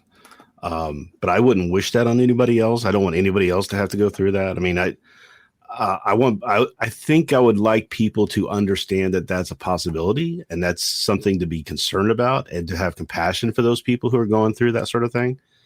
But I definitely don't want anybody else to go through that. I don't want anybody else to get sick from this stuff. The worst part about one of the worst parts about this disease is that when you get sick and you're in intensive care, you're isolated, and your family can't come and see you. So you're there and you're dying around strangers with masks on. You have no personal connection as you're going through a very scary time in your life. You know, it's just, I can't imagine going through that. I mean, that would be pretty terrible. I don't think it's so. I think once we get a handle on how we can identify and test, and once we can get a handle on how, if we can get a vaccine for this, and once people start getting sick and recovering, so we get, granted, there's people saying, well, 98% of the population are going to be fine, and that's sounds good until you run the numbers and find out how many millions of people that is you're talking about not being fine. But the good part of that is that of the 98% of the people who do get it and are fine, they're going to build immunity to it, and they're going to pass that immunity on to the kids. And this is how you end up getting rid of it in the long term. Right. It's like we did with Spanish flu. We got rid of Spanish flu for the most part, just because that's just the way those things work. You build up antibodies, those antibodies get passed on to kids. So, I mean, eventually it's not going to be much of an issue, but then the next one's going to be coming down the road. This isn't something that just happens every 100 years. We had scares of this with SARS. We had scares of this with bird flu. In 20 years, we've had two other major coronavirus outbreaks. We had H1N1, which was the Spanish flu, an outbreak then with swine flu. It killed 200,000 people worldwide. Like, we went a long stretch without something very serious. And then after 9/11, after 2003, I think it's the fluoride in the water or the chemtrails, we started to have a lot of these outbreaks. So, like, this is a reality that you probably will see a lot. You know, Levie is going to have the flyest, most stylish mask. I can feel it. But why not? Sure. You know, I mean, you want to protect yourself. You want to be stylish. People are going to make money off of this. They're going to create a business around this new normal that we're going to be going through, right? And there's a lot about the new normal I think is positive, and there's a lot about it that kind of sucks. But I think people starting to try to be more independent, more self-reliant, having money in the bank, protect themselves against this sort of thing happening again, taking better care of themselves, taking better care of their health. The flu is always bad every year because people just go out and they don't get the flu shots, and then they go out there and they end up getting it and passing around. Well, what if we were practicing that social distancing and the hand washing and wearing the mask at that point, right? I mean, a lot of people may balk at that and say that's kind of not what I'm used to. When I grew up, it was different, you know? I mean, when I grew up, people today, when people say, well, that's not how I grew up, and I don't want to be like that. When I grew up, we had concrete on the playgrounds. We didn't have seat belts. We used to ride in the back of the pickup trucks, right? Nobody wore helmets. We all smoked. I mean, it was lots adding up. Lots adding up here, Harry. Can you just imagine 12-year-old Rhinehold smoking a cigarette at the park? So things change. People started understanding that they can't just keep doing that anymore. And there's ways that we can make our life better by taking these precautions. This is just another one of those learning moments, of those precautions that we may start just taking. So we prevent this in the future from happening. You know, sometimes it has to take people going through the pain in order to learn the lessons that reinforce them to have better lives later going on. Rhinehold, are you so old you got sent to pox parties? I got sent to I did not chicken. go to a pox party. I got sent. Yeah, like when I got chicken pox, Levie. I mean, when you got chicken pox, I mean, you're the youngest of an older. Like I was told to hug my brother. I was kiss Jessica, get her sick, please. Get it out of the way. I'm sorry, what? I didn't hear you. Did you ever did you ever have chicken pox? Like, were you sent to a pox party or anything? I did when I was really little, and I remember me and my cousin, we were kind of, I don't know why we were together. I remember playing Barbies with her, and we both had it. That's my only memory I have, though. I remember having it, but I don't know. I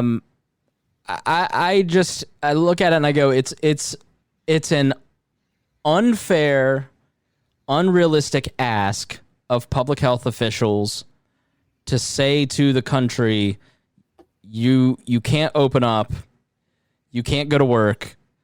Like I see landscapers out every single day, and this is the problem with any form of government when it gets involved. Like we had voluntary shutdowns.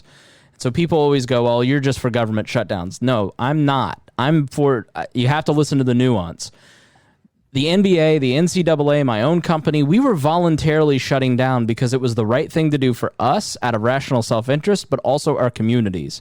And people's behavior would have adjusted and would have continued to adjust. Yes, there would have been bad actors. There would have been people doing the wrong thing. And that's just the reality of it.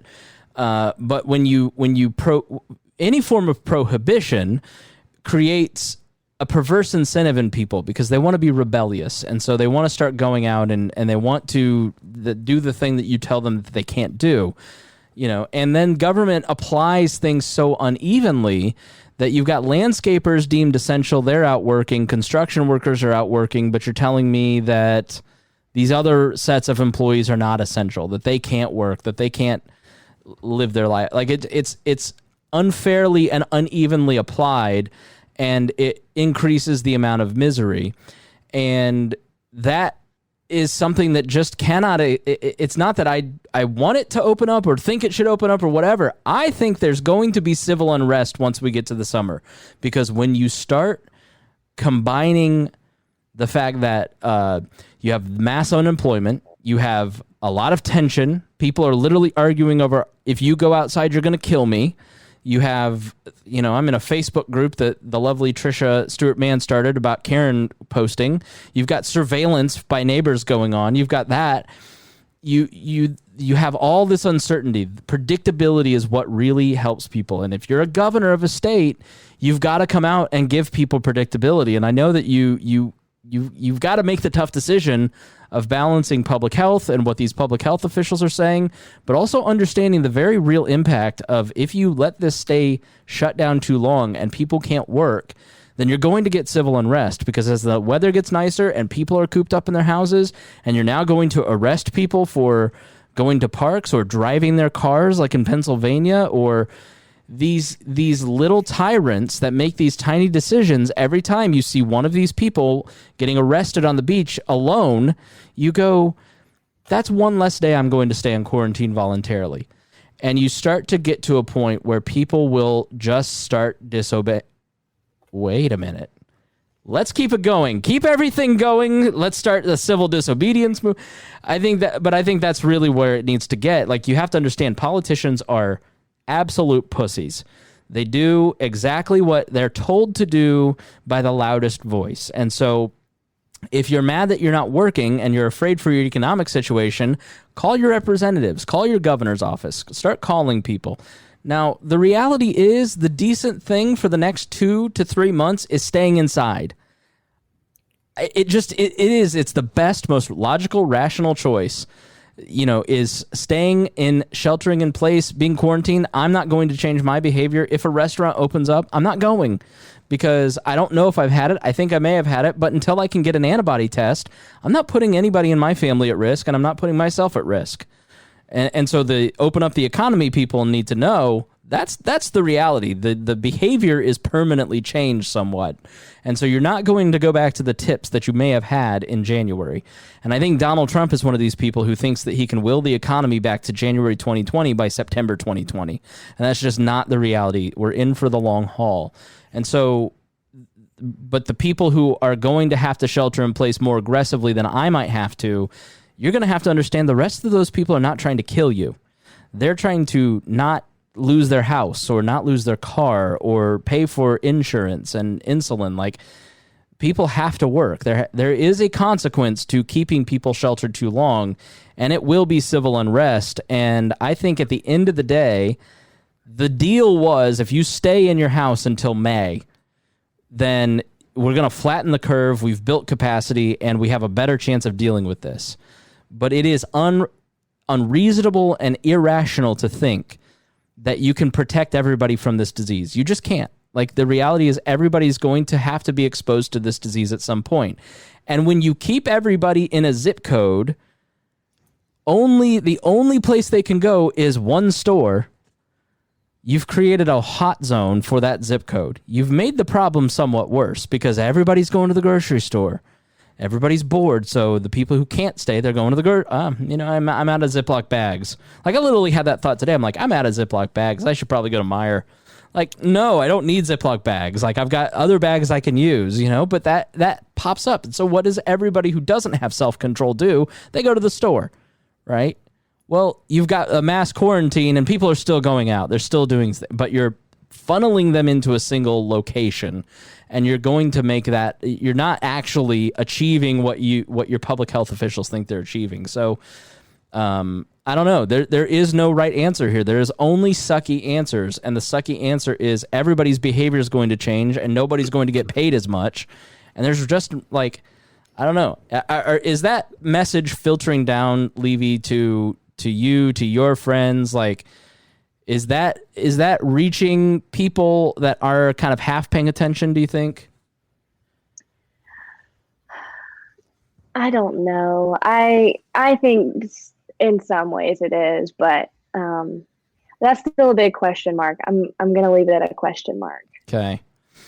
Well, I'll just say something here real quick, though. If we had good testing, and it's something that we just need to keep harping on, that if we had good testing where you could get a result back in 15 minutes, half hour, realize that the reason this thing spreads so much is that you're able to infect multiple people because you're going 4 or 5 days in an effective state, but not showing symptoms yet. So you don't know you have it. If we could do testing like every day, just take a test, we would know whether we had that test or not, know whether or not to avoid going out and being around people, wait, the 2 weeks inside, shelter in place, do your own self-quarantine, and then you go back out knowing that you're protected from it and you're not going to give it to anybody else. If we could get to that place, we can knock down the transmission rate of this thing. You're able to infect tremendous amount, less than like what the flu would be, right? So, in an effect, we're cutting that 4 or 5 day transmission period down to a day with testing. Just do testing on a daily basis if you need to, or when you go into work and they do the temperature test. If you're positive, you take the test and you find out if you have it. That sort of thing is what would kill this out to a point where we wouldn't need to be sheltering in place. But we're taking so long to get to that point. That's why we wanted to shelter in place, so we can get to a point where we can do that kind of testing, drive-through testing. That's what we were promised weeks ago. Right. Trump said he was going to have millions of them ready to go. Drive-through testing, a Google website that they didn't know that they were building. All this stuff was going to happen, and none of it's happening. And that's the frustrating part on my end, is that we need companies to start stepping up and telling the FDA to get bent. We're going to make this stuff happen. You can choose to approve it or not. And if you don't approve it, we're going to let everybody know why you're not doing it. So you're going to get a lot of pressure. And that's the way you change the minds of the politicians, is they see their poll numbers dropping. Yeah. If they see their poll numbers drop, they will act. That's what happened here. They saw their poll numbers. Now they're seeing their poll numbers going up because everybody's like saying that they're taking care of it and they're looking like leaders. And that causes their poll numbers to rise. Well, they're going to keep doing that. They're not going to get away from that until they start dropping again, and until people start demanding that they change what they're doing. Now, right now, it's not the right time to do that until we get that testing in place. Once we get that testing in place, then we can go on that warpath and have that done. Harry, your mom is in my watch party on Facebook. That's what that annoying audio that keeps popping up. She says Harry was a spreader. Oh my God. My mom has been showing up in a lot of my streams. She actually showed up in Liberty and Chill stream last week. Well, don't go to his OnlyFans, okay? Yeah. Those are not mom approved. But yeah, the whole testing thing. Yeah, visit. Yeah, the testing things would have been the 15-minute or 5-minute test would be worth his weight in gold right now. Every factory would have wanted it. Every airline would have wanted it. You would have made everyone show up at least, like you want to show up an hour to get through their stupid TSA security, and then you have to show up for another 15 minutes to get tested at the airport. Yes, it's this testing thing that's really going to try to get this thing back to any sort of normal. Is the quick 15-minute test, or just letting people know you had it. You're fine. You don't need to be tested anymore, and then give you like some sort of like weird code thing that you can show people, like a card, And that's the world we're going to end up going back into. So we can protect the vulnerable, So and then be able to have masks and stuff. So when we get people boarded on the airplane, there's going to be the vulnerable people, who have not been exposed to the coronavirus yet. They're going to get put on the airplane, put in the back, put in a little vacuum tube. And then everyone else going to get on. That's what it's going to be like. It's going to suck. It's going to be weird.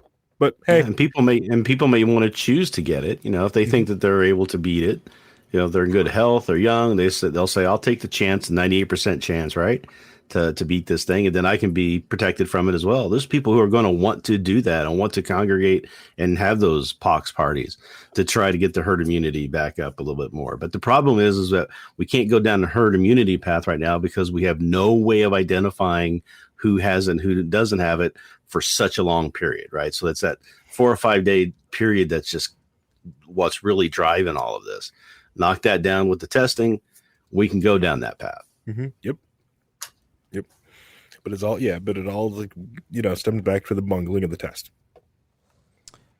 I want to pause just in case Levie would like to say anything. I'm good. Okay. And you really encourage everybody, and I'll make sure it's like first in the show notes, this interview with Michael Osterholm, who's the epidemiologist that was on Rogan, that did more to wake the country up to the threats of this than anybody else. And he talked about the problem with the testing thing is supply chain. And so, he talked about this one machine that makes in the test, there's this fluid that's used, and one company makes the machines, and China bought all the machines, and so now they're trying to build new machines. And so, so the reality, he's like, the reality is that testing, everybody going to CVS and getting a test may not happen until the fall. So our government messed up so bad that we're going to be faced with a choice next month. I'm telling you, it's next month or June. It isn't the public health people that think that we're going to accept a shutdown and that it's going to be nice out and everybody's not allowed to go to a park. You're wrong. People are just going to disobey you. You'll be putting people in prison. It'll be such disobedience that, you can't keep the prison. It's ludicrous. These petty tyrants that want to shut down the parks and shut down golf courses and shut down beaches and keep people from going for a walk, and they're, going for a drive is not a threat to anybody. You're not spreading the disease if you're going for a drive. If you're pulling people over and giving a ticket, all you're doing is eroding people's faith in your institution, and your power is diminishing, which I'm okay with. But you all who listen to the government, who work in the government, who might listen to the show, need to realize you're eroding. So somebody on Twitter goes, "Why is Lady Gaga the spokesperson for the World Health Organization? Why are people going to listen to Lady Gaga?" And I said, because we have either propagandized to the point, for our own selfish reasons, a diminishing belief in institutions, or institutions have lost faith in the public that they serve by being incompetent, to the point that the only time that anybody will listen, the only people that we trust in the society are people who make us feel good. And so Lady Gaga is a necessary spokesperson. But, people are we've always said it, it's one of those moments where we always said if everybody had to write the check on April 15th, they'd take their taxes a lot more seriously. You know, we've always said, you know, people, if they just would stop getting seduced by breads and circuses, then they might pay attention more. Well, why do you have breads and circuses? To keep people complacent, right? Mm-hmm. So, okay. Hold on. Levie's got it. No problem. Yeah, Levie's got to run. I think we bored her to tears. It's too bad. So we're scared her. Yep.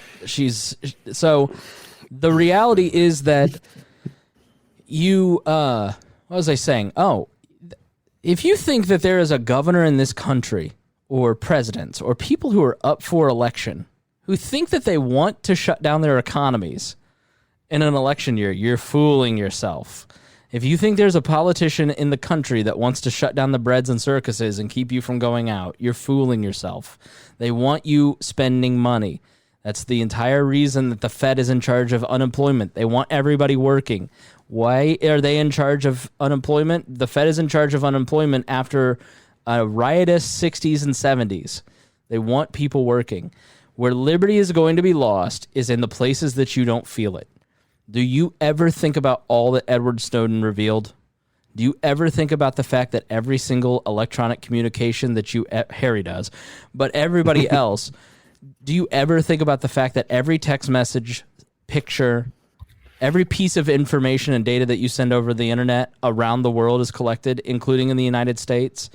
It's that stuff that gets eroded. It's the Patriot Act. Oh, we were told the Patriot Act would be sunsetted and we'll renew it and we can renew it and it's not going to last. Well, we just renewed the Patriot Act.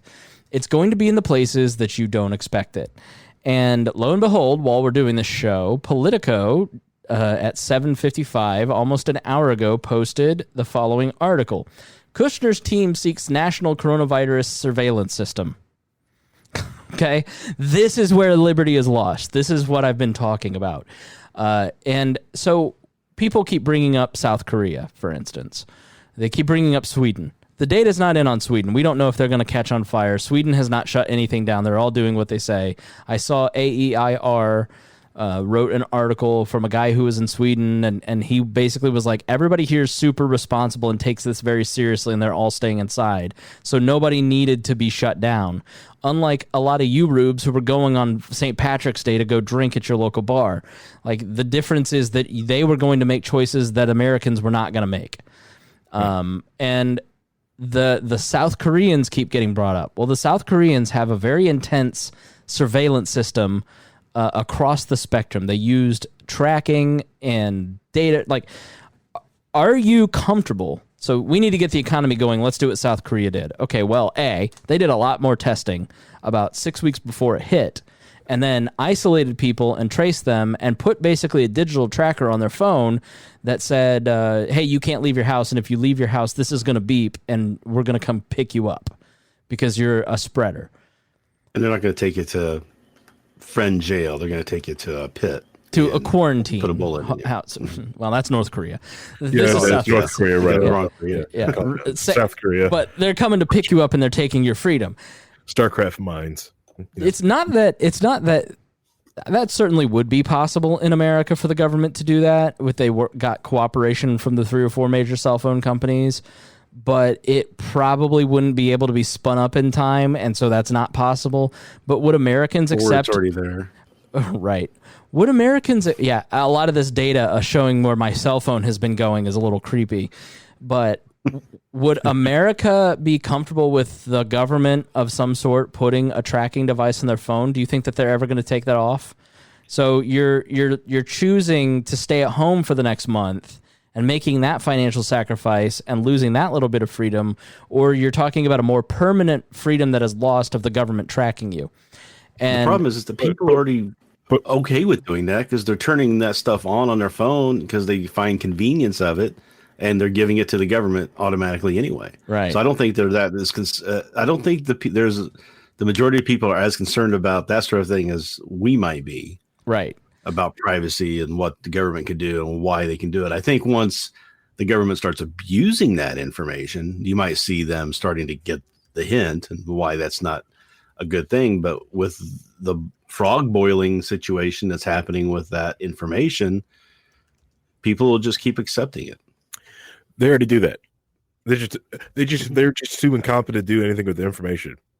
They already have your info. They're just too incompetent. They've got the warehouse of data. They've got the big SQL, back end with all that stuff's there. They just don't have somebody writing the right queries to get real-time information out of it that they can use effectively.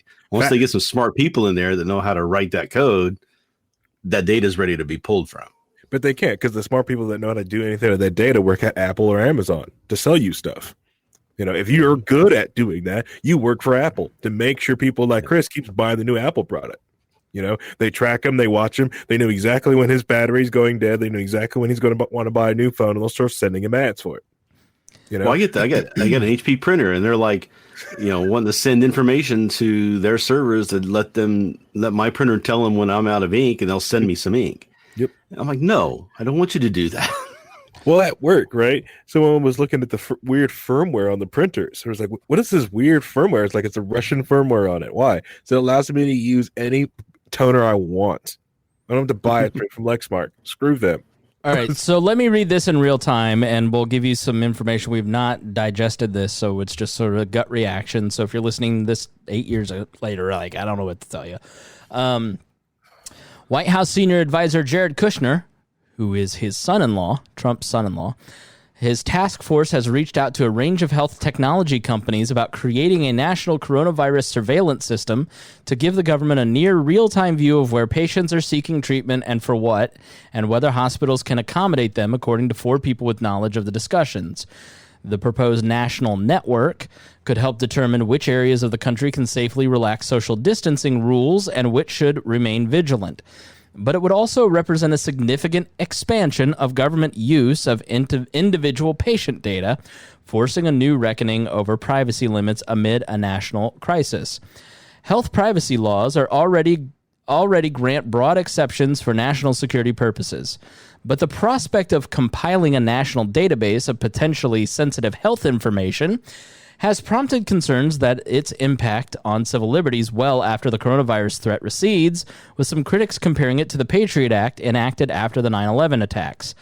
Already, the Trump administration has sought to ease data sharing rules and assure health data companies that they won't be penalized for sharing information with state and federal, a move driven in part by Kushner's push to assemble the national network, according to an individual with knowledge of the decision. This is a genuine crisis, and we have to work through it and do our best to protect people's health, said Jessica Rich, a former director of the Federal Trade Commission's Consumer Protection Bureau. But doing that doesn't mean we have to destroy privacy. Currently, the federal government plays only a limited role in handling health information, with its access restricted by various privacy laws, in many cases reliant on voluntary data sharing agreements with individual states. The project, based on interviews with 7 tech executives, government officials, and other people familiar with its contours, because nobody believes the media, they always have to tell you how many people they interviewed for the story. It would allow federal officials to continuously track elements like hospital bed availability and the flow of patients into specific emergency rooms across the country, thereby enabling the government to rush resources to parts of the country before they've hit a surge of coronavirus. It allows you to be much more targeted and precise in how you engage, one person said. They need data to make policy decisions, and so that's what we and others have been asked to do. You know who else makes policy decisions for their local hospital? Local hospitals and doctors and the supply chains that are attached to that. That's who makes the decisions where they need. The market takes care of that stuff. That will suffice if the federal government will stop helping. That could get the nation out in front of the fast-spreading virus. Let me repeat that line. This is a stunningly stupid line. That could help the nation get out in front of the fast-spreading virus. We're at the peak. We're literally at the apex in America. If you wanted to get out in front of it, you needed to do that in January when Peter Navarro was telling him he needed to. and officials anticipate will strain the healthcare systems of nearly every major city over the next few months and threaten to recur in pockets of the nation for some time after that. Yet concerns about data sharing and patient privacy aren't the only obstacles to the plan. One of the out-of-the-box series of initiatives brought by Kushner's team, which composed of a range of federal officials, friends, and leaders from the private sector seeking to promote innovative responses to the coronavirus crisis. The proposal for a national surveillance network has also faced resistance internally from some health officials who argue that the federal government should only go as far as setting broad standards for disease and resource tracking and leave it to individual states to stand up to their own surveillance networks, according to two individuals with knowledge to the discussion. Other officials contend that the administration should build any new monitoring system on its own without the private sector's involvement. Yeah, I'm sure the federal government can manage building a nationwide health database and roll it out. The Obamacare website comes to mind. So some public health care experts, meanwhile, suggested that the administration might instead build out and reorient an existing surveillance system within the CDC and prevention that aid response to prior epidemics. Use the systems you have, former CDC Director Tom Frieden said. In an emergency, what works best is scaling up existing robust systems, not trying to create a new system. So there's a lot more to this. I'll put this in the show notes. Tom makes a good point here. We already found out the FDA and the CDC had so much bureaucracy, it slowed down the response to coronavirus. Why add more layers of legislation? Why add more data that is just going to be confused? What are your reactions? Harry, you are a privacy nut. What's your reaction to that? Well, that's the weird, like I kept saying, it's like, I hate that they have the data, but they usually have failed and did everything with any attempt with it. Like we said before, they don't know what to do with it. Right. They just have it. They just have I don't want them to have it. And that's why, I make a lot of the decisions I make and do the weird things that I do. Just trying to keep that information safe and private to myself. So, initial reactions, Rhinehold? It's the wrong answer from people who probably shouldn't be leading task force like that have no understanding of medical things or how these things work or what's needed to fight against a pandemic, when the people who were in the Trump administration who were trained to fight the pandemic and went through that exercise, all 30 of them were basically not in the administration less than a year later. There's nobody in there that's got that knowledge. That's doing the proper learning on that. And if you think Jared Kushner is the best pick for that, then I have to question your thought process and evaluation of who would be a good person to run that type of thing, right? So that's what concerns me most about that. The privacy thing, like Harry said, they're going to get the data. They're going to try and get the data. They're going to work at it unless we fight back and tell them no. But that requires a majority of people to do, because they're not going to respect the minority view in this country right now. So, especially under a time of crisis, unfortunately. But we can just keep raising the alarm and keep making the points, and hopefully eventually we can get enough people to understand the dangers of this. And, maybe that first time that somebody abuses the system and does something very, very terrible, maybe people will start to wake up and listen. Maybe I don't know. You mean like Carter Page FISA warrants? Well, and then what happened with that? The FISA bill came back up for renewal, and all the Republicans renewed it without changing it. Right. Yep. The Republicans who are mad about the FISA warrant abuses. So yeah. Well, they were told by Barr that Barr would just fix it. Oh yeah. He'll take care of it. I'd love to know where the Tea Party's at. Another headline from Nick Gillespie in Reason Magazine. Trump wants $2 trillion. Pelosi wants $1 trillion for next Corona spending bill. The most libertarian president of all time wants to spend $2 trillion, where Nancy Pelosi wants to spend another $1 trillion. McConnell, Pelosi, Trump all agree a fourth spending bill will happen in April. Trump wants to spend it on infrastructure. It should be very big and bold, $2 trillion, and should be focused solely on jobs and rebuilding the once great infrastructure of our country. She's been pushing that infrastructure thing for 3 years now. Infrastructure, hasn't been able to get it through yet. 2017, he started Infrastructure Week, and it's become such a joke that it's got its own urban dictionary. Well, you want to know where the Tea Party went to? They went to the same place the anti-war people did. So when the anti-war people, when their president got into power, they all went, it's fine. We just forget about it, right? Yeah. So the same thing happened here. Republican got into power, and all those Tea Party people are going, oh, our guy's there, so he's going to take care of it for us. So we're just going to stay quiet and not question him. Let him do what he knows what he's doing. Mm-hmm. So that's the same thing that happened. So it really put Bush's spending in perspective now, doesn't it? You're just like, wow, man, I didn't know, like, of all the presidents, like I got the vote for, this is the least, it's like the man, penny pincher Bush. I voted, I voted at a time when Reagan was on the ticket, and look what he did. He was the first person to go over $1 trillion debt. I wish we only had $1 trillion debt right now. Yeah. So Nancy Pelosi, she dancing in the streets. It's like, it's only $1 trillion. Woo! She's not looking for infrastructure. Nancy Pelosi said that she wants to push for another $1 trillion. I saw her on the Sunday shows talking about needs to be more focused on healthcare, and it needs to be focused on the hospitals and states. Andrew Cuomo every day in his conferences is saying we're going to need bailouts at the state and local level. The feds are just going to have to print money and give it to us. We can't afford this. Indiana alone is going to lose like $1 billion on this. We had reserves. I don't know what you're going to do with somebody like Illinois who can't pay their bills already. I know what they'll do. They'll just print more money.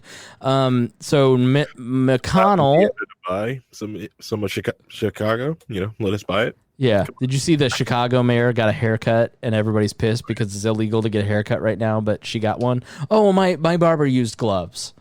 Like, okay, what is this? Animal Farm? Some pigs are equal than others. It's Chicago. I can't believe anyone is shocked. It is Chicago. Yeah. All animals are equal. Other animals are more equal. McConnell told the AP that there will be another package and healthcare must be at the top of the list. Early indicators about the efficacy of the CARES Act and federal efforts to prop up the economy are not promising. On Friday, the Small Business Administration botched the online rollout of a loan program, and early responses to various bailouts are not heartening. In order to maximize payouts from the government, airlines are flying empty planes, and the Kennedy Center in Washington, D.C. fired 100 musicians, quote, just hours after Trump signed a $25 million taxpayer bailout for the cultural center. I just find it hilarious. And then Nick Gillespie did a great interview with Thomas Massey that the Tea Party president is going to double what Nancy Pelosi wants to spend in the next $1 trillion bailout. I mean, it just strains credulity at this point to think that this person is a limited government person. I don't understand how my fellow Republicans who are, when I was a baby Republican who was showing libertarian tendencies, they'd all go, well, I'm a Reaganite. Now I just look at these guys and I'm like, what are you talking about? Like, I have, as a libertarian, you call me a liberal, but I've become more conservative than you in some of this stuff. I don't get it. I don't understand how these people that I used to be in the Republican Party with can look at this guy and go, this is even close to what I value or hold dear. Well, Trump would have Reagan would have pimp slapped Trump. Right. Just they were so different as far as how they looked at government and how they looked at how things should be run. And I just can't see, that people are saying, well, I'm the party of Reagan. I'm like, well, then you should be completely against this party that has come up and doing this in your name. Yeah. You should be the angriest of all. And they're not. That's the frustrating part. They make excuses for it all the time. I mean, Ben Shapiro has been pretty good on a lot of this stuff. And he does everything he can to circle the wagons and blame everybody other than Trump for all this, and you're just like, why are you protecting him? The more that people protect these bad politicians, and Donald Trump is a politician, and Donald Trump is the government, and if you hate the government, then you hate Donald Trump. I mean, he's not unique, he's not special. He is on a mad spending spree. He doesn't really understand, as I talk in the Swamp episode with Rob Cortell about, he doesn't totally he's like, interest rates are at zero, we can borrow zero. It's like, this isn't building a building. You're not borrowing from Chase Bank 0% interest. Like, you're borrowing it from ourselves. Like, there is a very real economic cost to printing this money, and he just doesn't seem to get it. He's very out of his element, and I'm not sure that Joe Biden is any better. I'm pretty sure he's not. Well, because like he's looking at that aspect of like, I borrow this money, I have the opportunity to make this money back. If it was a business that ran correctly, and if it doesn't, file bankruptcy, pay it off for pennies a dollar, keep going. But that's not how government functions. Yeah, and none of the people who are going to be running for president the last 30 years are going to have the ability to manage and have a good understanding of the government, is because it's too big. There's too much stuff going on. You have to trust that they're going to put in people who are managing certain aspects of it that are going to be qualified and know what they're doing, and not taking that and saying, okay, I just want somebody who's going to be loyal to me. Right. And I don't care what they know. Right. I mean, who do you put in front, in the task force? Put Mike Pence in front of the task force. We had Ben Carson sitting over there, who's actually a doctor, who could have been stepped in, and that would have given it a little bit of legitimacy. He's putting people in positions of power right now and in offices right now that have no experience at all with anything that's going on in their departments that they're supposed to be running. And it's scary. I mean, I think just about anybody else would come in there and realize after the first week or two that they have bit off way more than they could chew, and start saying, I need help. I need people who can do this for me so that I can sleep at night. Because there's no way that I could do this job and not, I'd have to be awake the whole time just trying to read through all the reports he's probably got to read through. That's why Trump doesn't read reports, because it's too much work. Yeah. All right, well, let's start wrapping up. Time to wrap up this party. Levie had to go. She had a call with her professor, and he had some good news. One of the sad parts about all this is the private little tragedies that happen.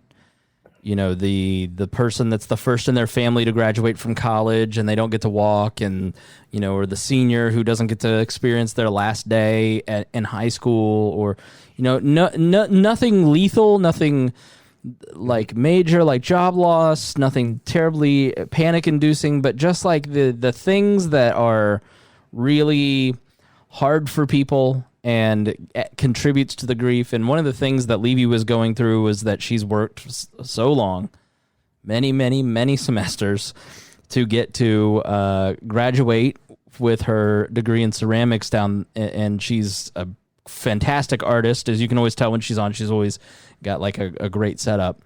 But she wasn't going to get to graduate, wasn't going to get to do her senior show, has worked 4 years for this one show, and it wasn't going to happen. And she had to go because she is going to get her diploma this semester and is not going to be delayed. And so that's great news. And so hopefully one of the benefits of going over the hump the next couple of weeks is that we can start to see a little more of those, all that stuff that felt like it was being taken from us. It can be added back to our life and done in a fun and different, unique way, maybe. So congratulations to her. We're very happy for her and glad that she had to leave to take that phone call. So, all right. That is Levie's final word. Harry, final word for you? First off, before I get to mine, does she have to pay for the full year? Considering, you lost a big payoff. She gets it now. So, yeah, she paying for the piece of paper, not the ceremony. Yeah, exactly. Boo. Yeah. The other thing I was going to say, like, can you imagine being, like, I was telling this to people, if you imagine being a sophomore in high school, just sitting there, nothing to do, knowing that after all this, you have to go back and say, screw it, give me the GED test. I'm done with this place. I'm not going back. Yeah. But, that's me. I'm weird. All right. So, no, we know. Yeah, going for it like with this thing. I don't see the Great Depression happening after what is all this is said and done because of the effects of what happened, what caused the Great Depression. The thing that's going to make sure the Great Depression is going, the Great Depression, another depression like that's going to happen again, is if you allow the free market or capitalism just to work, do what it needs to do, and do what it needs, and does what it does best. It will pull you out of that fast. It'll be a blip, and it'll just move. But if you restrict it, print out trillions of money and stimulus package, try to become the last borrower, let people borrow money and just keep borrowing money, and then you eventually stop allowing the borrowing money. Well, guess what? You just made under the Great Depression, and you won't let capitalism get yourself out of it because you believe it brought you to this hole, even though that system did not bring you to this hole where you're at. Yeah. And that is the only thing I'm afraid of. That's the scenario I see that the some sort of depression will happen after in all of this. But no, if you allow the marketplace and allow humans to interact, because no one was going to want to willfully not work. No one really. Okay, there are some people. There's some people that don't really want to work. But you know what? You don't work. You don't eat. People want to work. People want to eat. People have things to do. People want to buy cars. People want to go on trips. Right. And those things cost money. They have to do things. They're willing to work for that. One of the unforeseen consequences, I heard Ben Shapiro talk about this. He's like, Andrew Yang predicted UBI would be necessary for that bottom 30 million unemployable people over a period of many, many years. Well, we did it in about 3 weeks. And so if you don't open the economy and start getting those people back to work, then the calls for UBI and a permanent paycheck to people is going to grow and grow and grow. And then, your Weimar Germany, like it's ludicrous. And so one of the dangers of not getting people back to work sooner is that you run the risk of a bigger welfare state that we already can't afford. The other aspect that I heard, another anecdote that I heard was that like these gig economy jobs in Europe, I talked to a friend who's in Finland and she's like, no, we're all good. Everybody's good. They're sheltering in place. They got big paychecks. Like, in England, Uber Eats and some of these other gig economy companies cannot get anybody to work. Now, maybe part of that is their own wanting to protect themselves and stay safe, but may also be that people just have no incentive to work because there's no reason to go out and make money because people are being taken care of. So, it's a conundrum, Harry. Correct. But if you sit there and you end up like just shooting your economy in the foot, just like California did, like their gig economy, that's the thing that's the problem that California is going to end up having, is because a lot of the things that people are going to use to pull themselves out of it, those gig workers, those freelancers to get themselves out, California can't do. They shot themselves in the foot at the beginning of this year.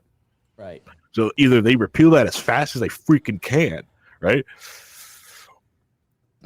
Or they're just going to make money off taxes because people bring things into their port and drive right on through, And of course, the economy of California is going to change too, because if we're not shipping and buying things from China and they're either made inside the United States, a lot of the money that California makes is just because things they hit their port and they tax it. Yeah. Okay. So they're going to get hit. I am shocked. I am absolutely shocked. It's not going to be California is not being the massive outbreak hotspot that New York City is. That is just shocking to me, and it just shows you the foresight or just the self-interest of tech businesses of shutting things down so early, so fast. Because once it hit the homeless population and started hitting some of the tech people, boom, like wildfire, it would have just spread uncontrollably like wildfire through Southern California, SoCal. So NorCal probably. We started on such a hopeful note, and then we end with that. Rhinehold, because you brought that up, and I'm still telling you, capitalism will be fine. It'll pull yourselves out. Just watch out when you see that crazy person that does sit there and we need to restrict and keep borrowing. It's like, no, look what really caused the Great Depression. You kept letting people borrow. They kept borrowing and borrowing, and when you finally said no, you cannot borrow, boom, that's when banks start failing. Yeah. Rhinehold? I just think it is incredible when we read back on what you're reading back on the Spanish flu and how things were taken care of then. And we think that in 100 years we'd have learned better, but humans have this capacity for just completely forgetting about their history or not caring about it. I wrote up repeating it. Yeah, I wrote those over. up, and sorry to cut you off to self-promote, but I wrote those up, and I'll put those links. So if you want to share those two stories, they're in 2 articles on wearelibertarians.com. Yeah, and it's just when I was reading the Gilded Gate, about the immigration system back in about that same time frame, it was just eye-opening to see how the people then were saying and doing and enacting and believing the exact same things that we're seeing our politicians say now. We haven't changed. We haven't demanded better of our society, of our leaders, of our communities to not repeat the same mistakes we should have already learned from, right? How many people were saying that we need to be prepared for a pandemic over the past 2 decades? I mean, Bush said it. Obama said it. Every health official said it. Don't mention Bill Gates. Don't say Bill Gates, because then every anti-vaxxer is going to come out of the woodwork. Oh my God! I posted a meme that mentioned Bill Gates, and it was off to the races on my wall. It was crazy. Yeah. It's and the guy's given so much of his money that he made, right, to fighting this sort of stuff, right? So he has some say in it, in my imagination. He's trying to raise the bell. Everybody's tried to say. All these smart people were saying we need to be prepared for this, but everybody else was just like, nah, we're fine, because they didn't learn from history. Yeah, so somebody was making the point, because we talked about that on one of the shows. Somebody was making the point that he should pay $9 billion more in taxes, literally $9 billion more in taxes. And so he is basically funding, I'm just trying to see if I can find this, but I don't think I will be able to. I've posted so many dang memes. So Michael Nielsen on Twitter wrote, Bill Gates is setting up factories to manufacture 7 leading vaccine candidates before we know which is the best and safest. They're testing the vaccines in parallel and then throw away all but the factory for the best vaccine. May save many months. Just extraordinary. So the guy's building 7 factories to build other vaccines in parallel. Yeah, 7 different types. Sorry, Miss Pat's calling. And then somebody said, if only we had a wealth tax, then Bill Gates couldn't do wasteful stuff like this. Instead, his money could have gone to the CDC so they could tell people for months not to wear masks, or to the FDA so they could prevent people from selling masks or developing tests. And I thought it was such a great meme. And 30 comments later, I was wrong. You were shown the error of your ways by the wonderful community. He talked about population control. Well, actually, he talked about birth control. Fake people say that there's no libertarians in a crisis, and that libertarianism has failed. And when I go out there and look at the libertarian community, I don't think it's libertarianism that's failed. I think it's libertarians that have been failing. Yeah, it's really frustrating to see where the minds of some of the people in our movement go to, and where they spend their time at, and what they say, because it's not anything that's going to help us get anywhere. And I think we just need to have a better understanding of sociology. The person who invented sociology as a discipline was a libertarian. And people were like, well, you shouldn't have to worry about interacting with people, and it should be about you taking care of yourself, and that's it. That's not libertarianism. Libertarianism is about the community. It's about sociology, understanding how people work, how people think, and developing society based off that, instead of trying to do a centralized, top-down, forced type of solution. So I don't know. I don't know what to say or how to change it. Other than just mentioning it here. It's the only thing I can think of. This is all we can do is shout into the void and hope that people will change. All right. We are way too late in thanking our patron members. Thank you, everybody who contributes to Patreon, especially our $100 a month folks: Anthony Meyer, Rhinehold, Craig DaCosta, Ed Brehob, Jason Doolittle, Jeff Bennett, Christy Avery, Matthew Durbin. You guys are all great, and I thank you so much. And thank you to everybody who is a patron. It really means a lot. Our Patreon revenue has gone a little up, which surprised me because I thought it would go down.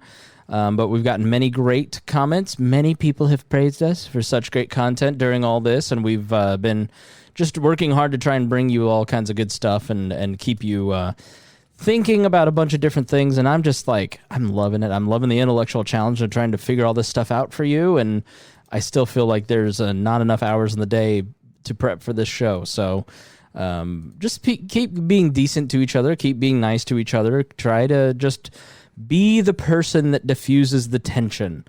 So I guess if I could say anything to this audience, it's that you all are very rational. You're all very decent people. We see it when we talk to you. We see it on our social media, that like our Facebook group. Like, just keep being the cooler, being the people that try to not engage in the divisive fights. Like right now, everybody's trying to be divisive and bring politics into everything. And if I can just say anything to you, like, just try to not, like, I do it every single day. Like, this person's wrong and I'm going to be an asshole to them. And sometimes I don't rise to the occasion, but there have been multiple comments I'll just go back and delete, because I'm like, I saw one today. It rubbed me the wrong way. And then I remember this person posted about them losing their job. That person wasn't being mean to me. That person is dealing with some serious stress and is kind of taking it out on me. And I don't need to be a jerk back to them. The nicest thing I can do is ignore it and move on, And so I would just encourage people to do that. Just try to be the cooler, because it's going to be a rough few months. And we haven't gotten to the worst of the argument stuff yet, because when you get to a place where people on one side think you're literally trying to steal my income and livelihood from me, and my business is going under because of you, and the other side thinks you're so selfish, you're going to kill me, and that is just the result of having a society that no longer believes in any institutions, having a society that no longer believes any information, and no longer thinks that they have any duty to be decent to each other. And if we can be the audience that changes that, or at least be an army of people who bring empathy to these online discussions, try to bring some facts to it, try to bring some nuance to it, then maybe we can get other people on board and start changing things. But yeah, it's going to be a rough few months, and everybody knows that, I think. But if you don't, then just know that there is another side. There is an other side to this. There is better days ahead. And we can get there together, and just try to look back on this time and say, I did my best. I delivered meals to elderly neighbors. I ran a blood drive, like our great friend Andrew Bowman out in Brazil is running a blood drive. I did things that helped my community. I did things that were good for my soul. I chose to learn meditation or do that. Don't look back and go, I wish I hadn't said that to that person, or I wish that I hadn't done that thing. So everybody's doing their best. There isn't a single person that isn't struggling with some form of grief or sadness or personal tragedy from this. And so I would just encourage you, just be nice. Like, just keep that in mind, because if you see the harsh comment on the other end of your phone, that person's going through something. It's a guaranteed, it's tough right now. So thank you to everybody for watching. We appreciate you so much, and we will see you again next week.